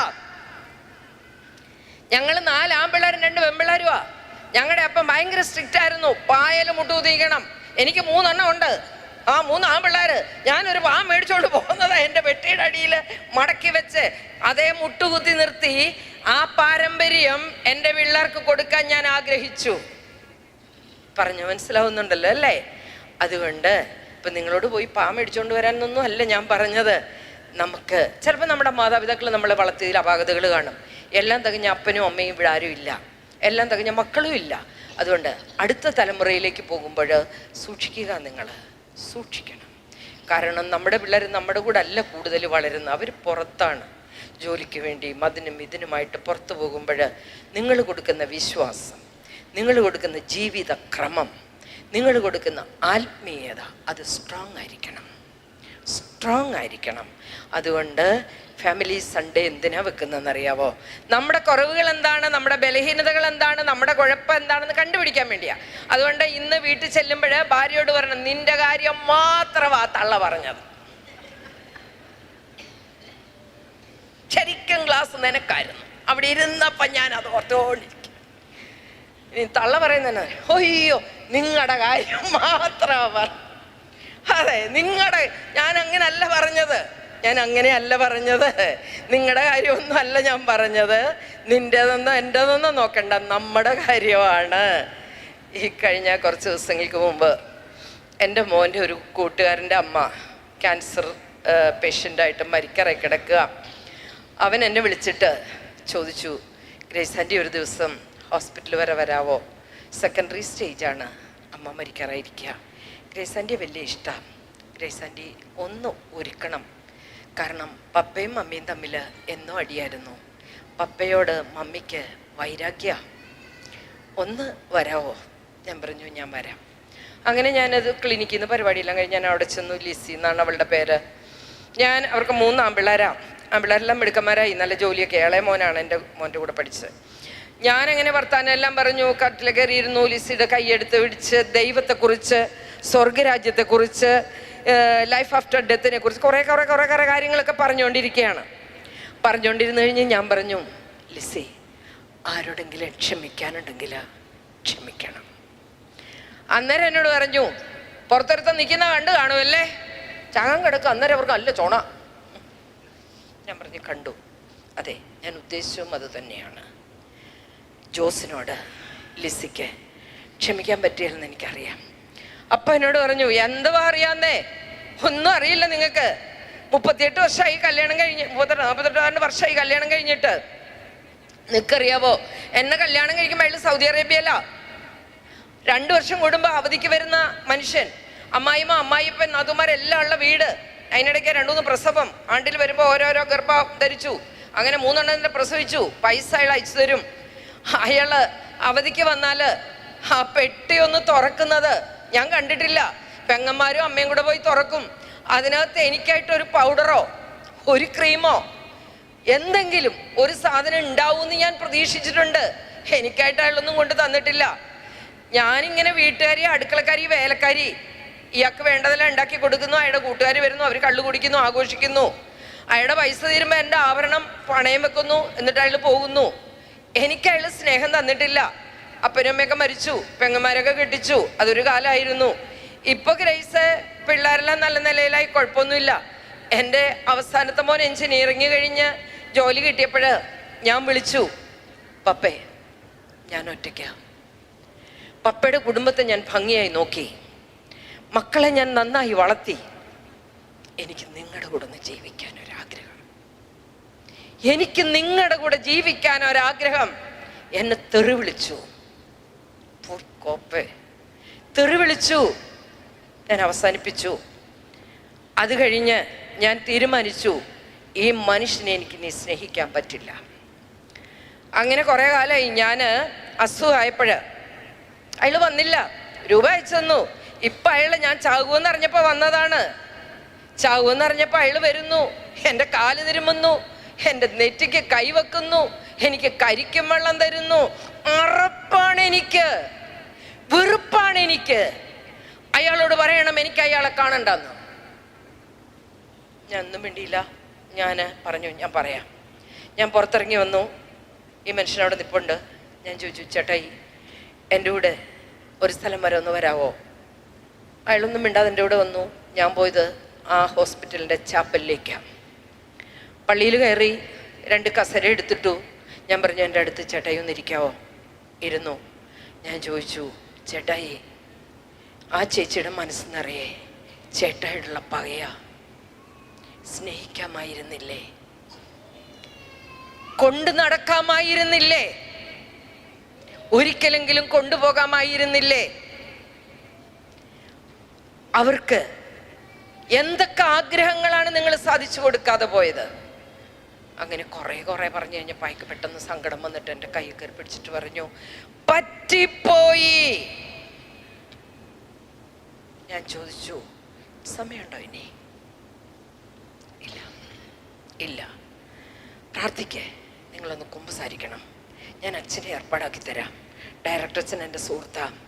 അച്ഛനെടുത്ത് നിങ്ങളെല്ലാം ഒന്ന് തുറന്നു പറഞ്ഞ് മനസ്സിൻ്റെ ഭാരമൊക്കെ ഒന്ന് ഇറക്കി വെക്ക്. ആ സ്ത്രീക്ക് വേണ്ടി പ്രാർത്ഥിക്കേ. അവർ മരണത്തോടെ അടുക്കുക. ഞാൻ അങ്ങനെ അയാളൊന്ന് ആശ്വസിച്ച് തിരിച്ചു വന്നിട്ട് ഞാൻ ലിസിയോട് പറഞ്ഞു, അയാൾ മുറി കയറത്തില്ല, ഞാൻ പറഞ്ഞിട്ടുണ്ട്. പക്ഷേ ക്ഷമിക്കണം ലിസി, ക്ഷമിക്കണം, ക്ഷമിച്ചേ പറ്റൂ.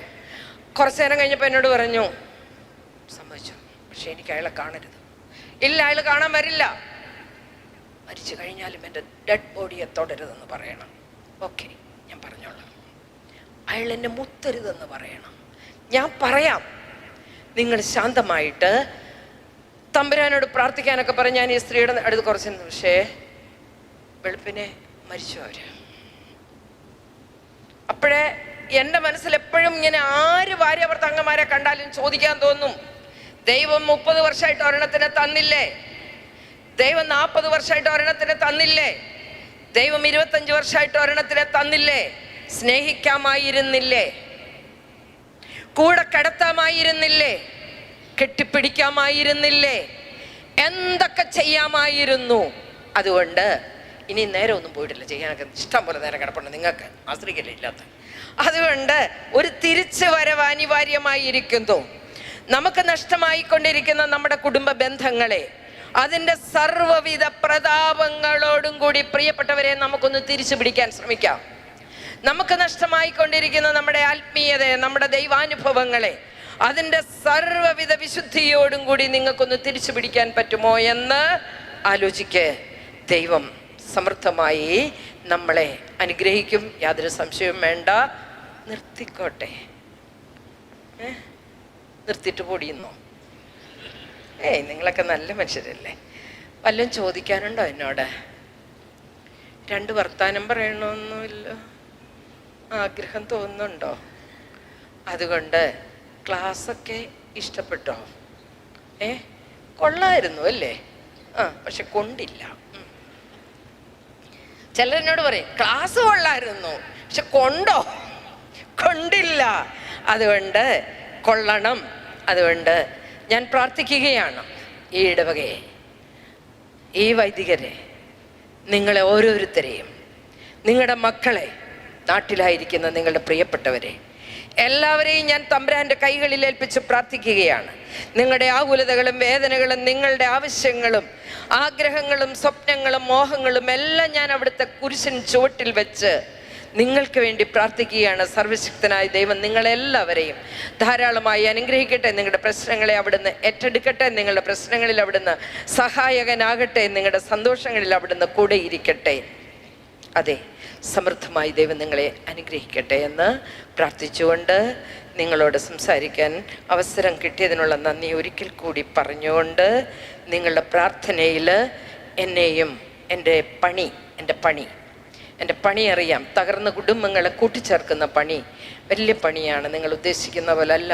ഉറങ്ങാത്ത രാത്രികൾ, സ്വന്തം മകനിൽ നിന്ന് ഗർഭിണിയായി ഒരമ്മ എൻ്റെ മുന്നിലിരുന്ന രാത്രി, എഴുന്നേറ്റിരുന്ന് പ്രാർത്ഥന മാത്രം ചെയ്ത രാത്രികൾ, ഇങ്ങനെ വേദനിപ്പിച്ച ഒത്തിരി അനുഭവങ്ങൾ എൻ്റെ മനസ്സിലൂടെ കടന്നു പോകുന്ന അനുഭവങ്ങളാണ്. പ്രാർത്ഥനയിൽ എന്നെ കൂടി ഓർക്കണേ എന്ന് പ്രാർത്ഥന യാചിച്ചുകൊണ്ട് നന്ദി പറഞ്ഞുകൊണ്ട് നിർത്തട്ടെ.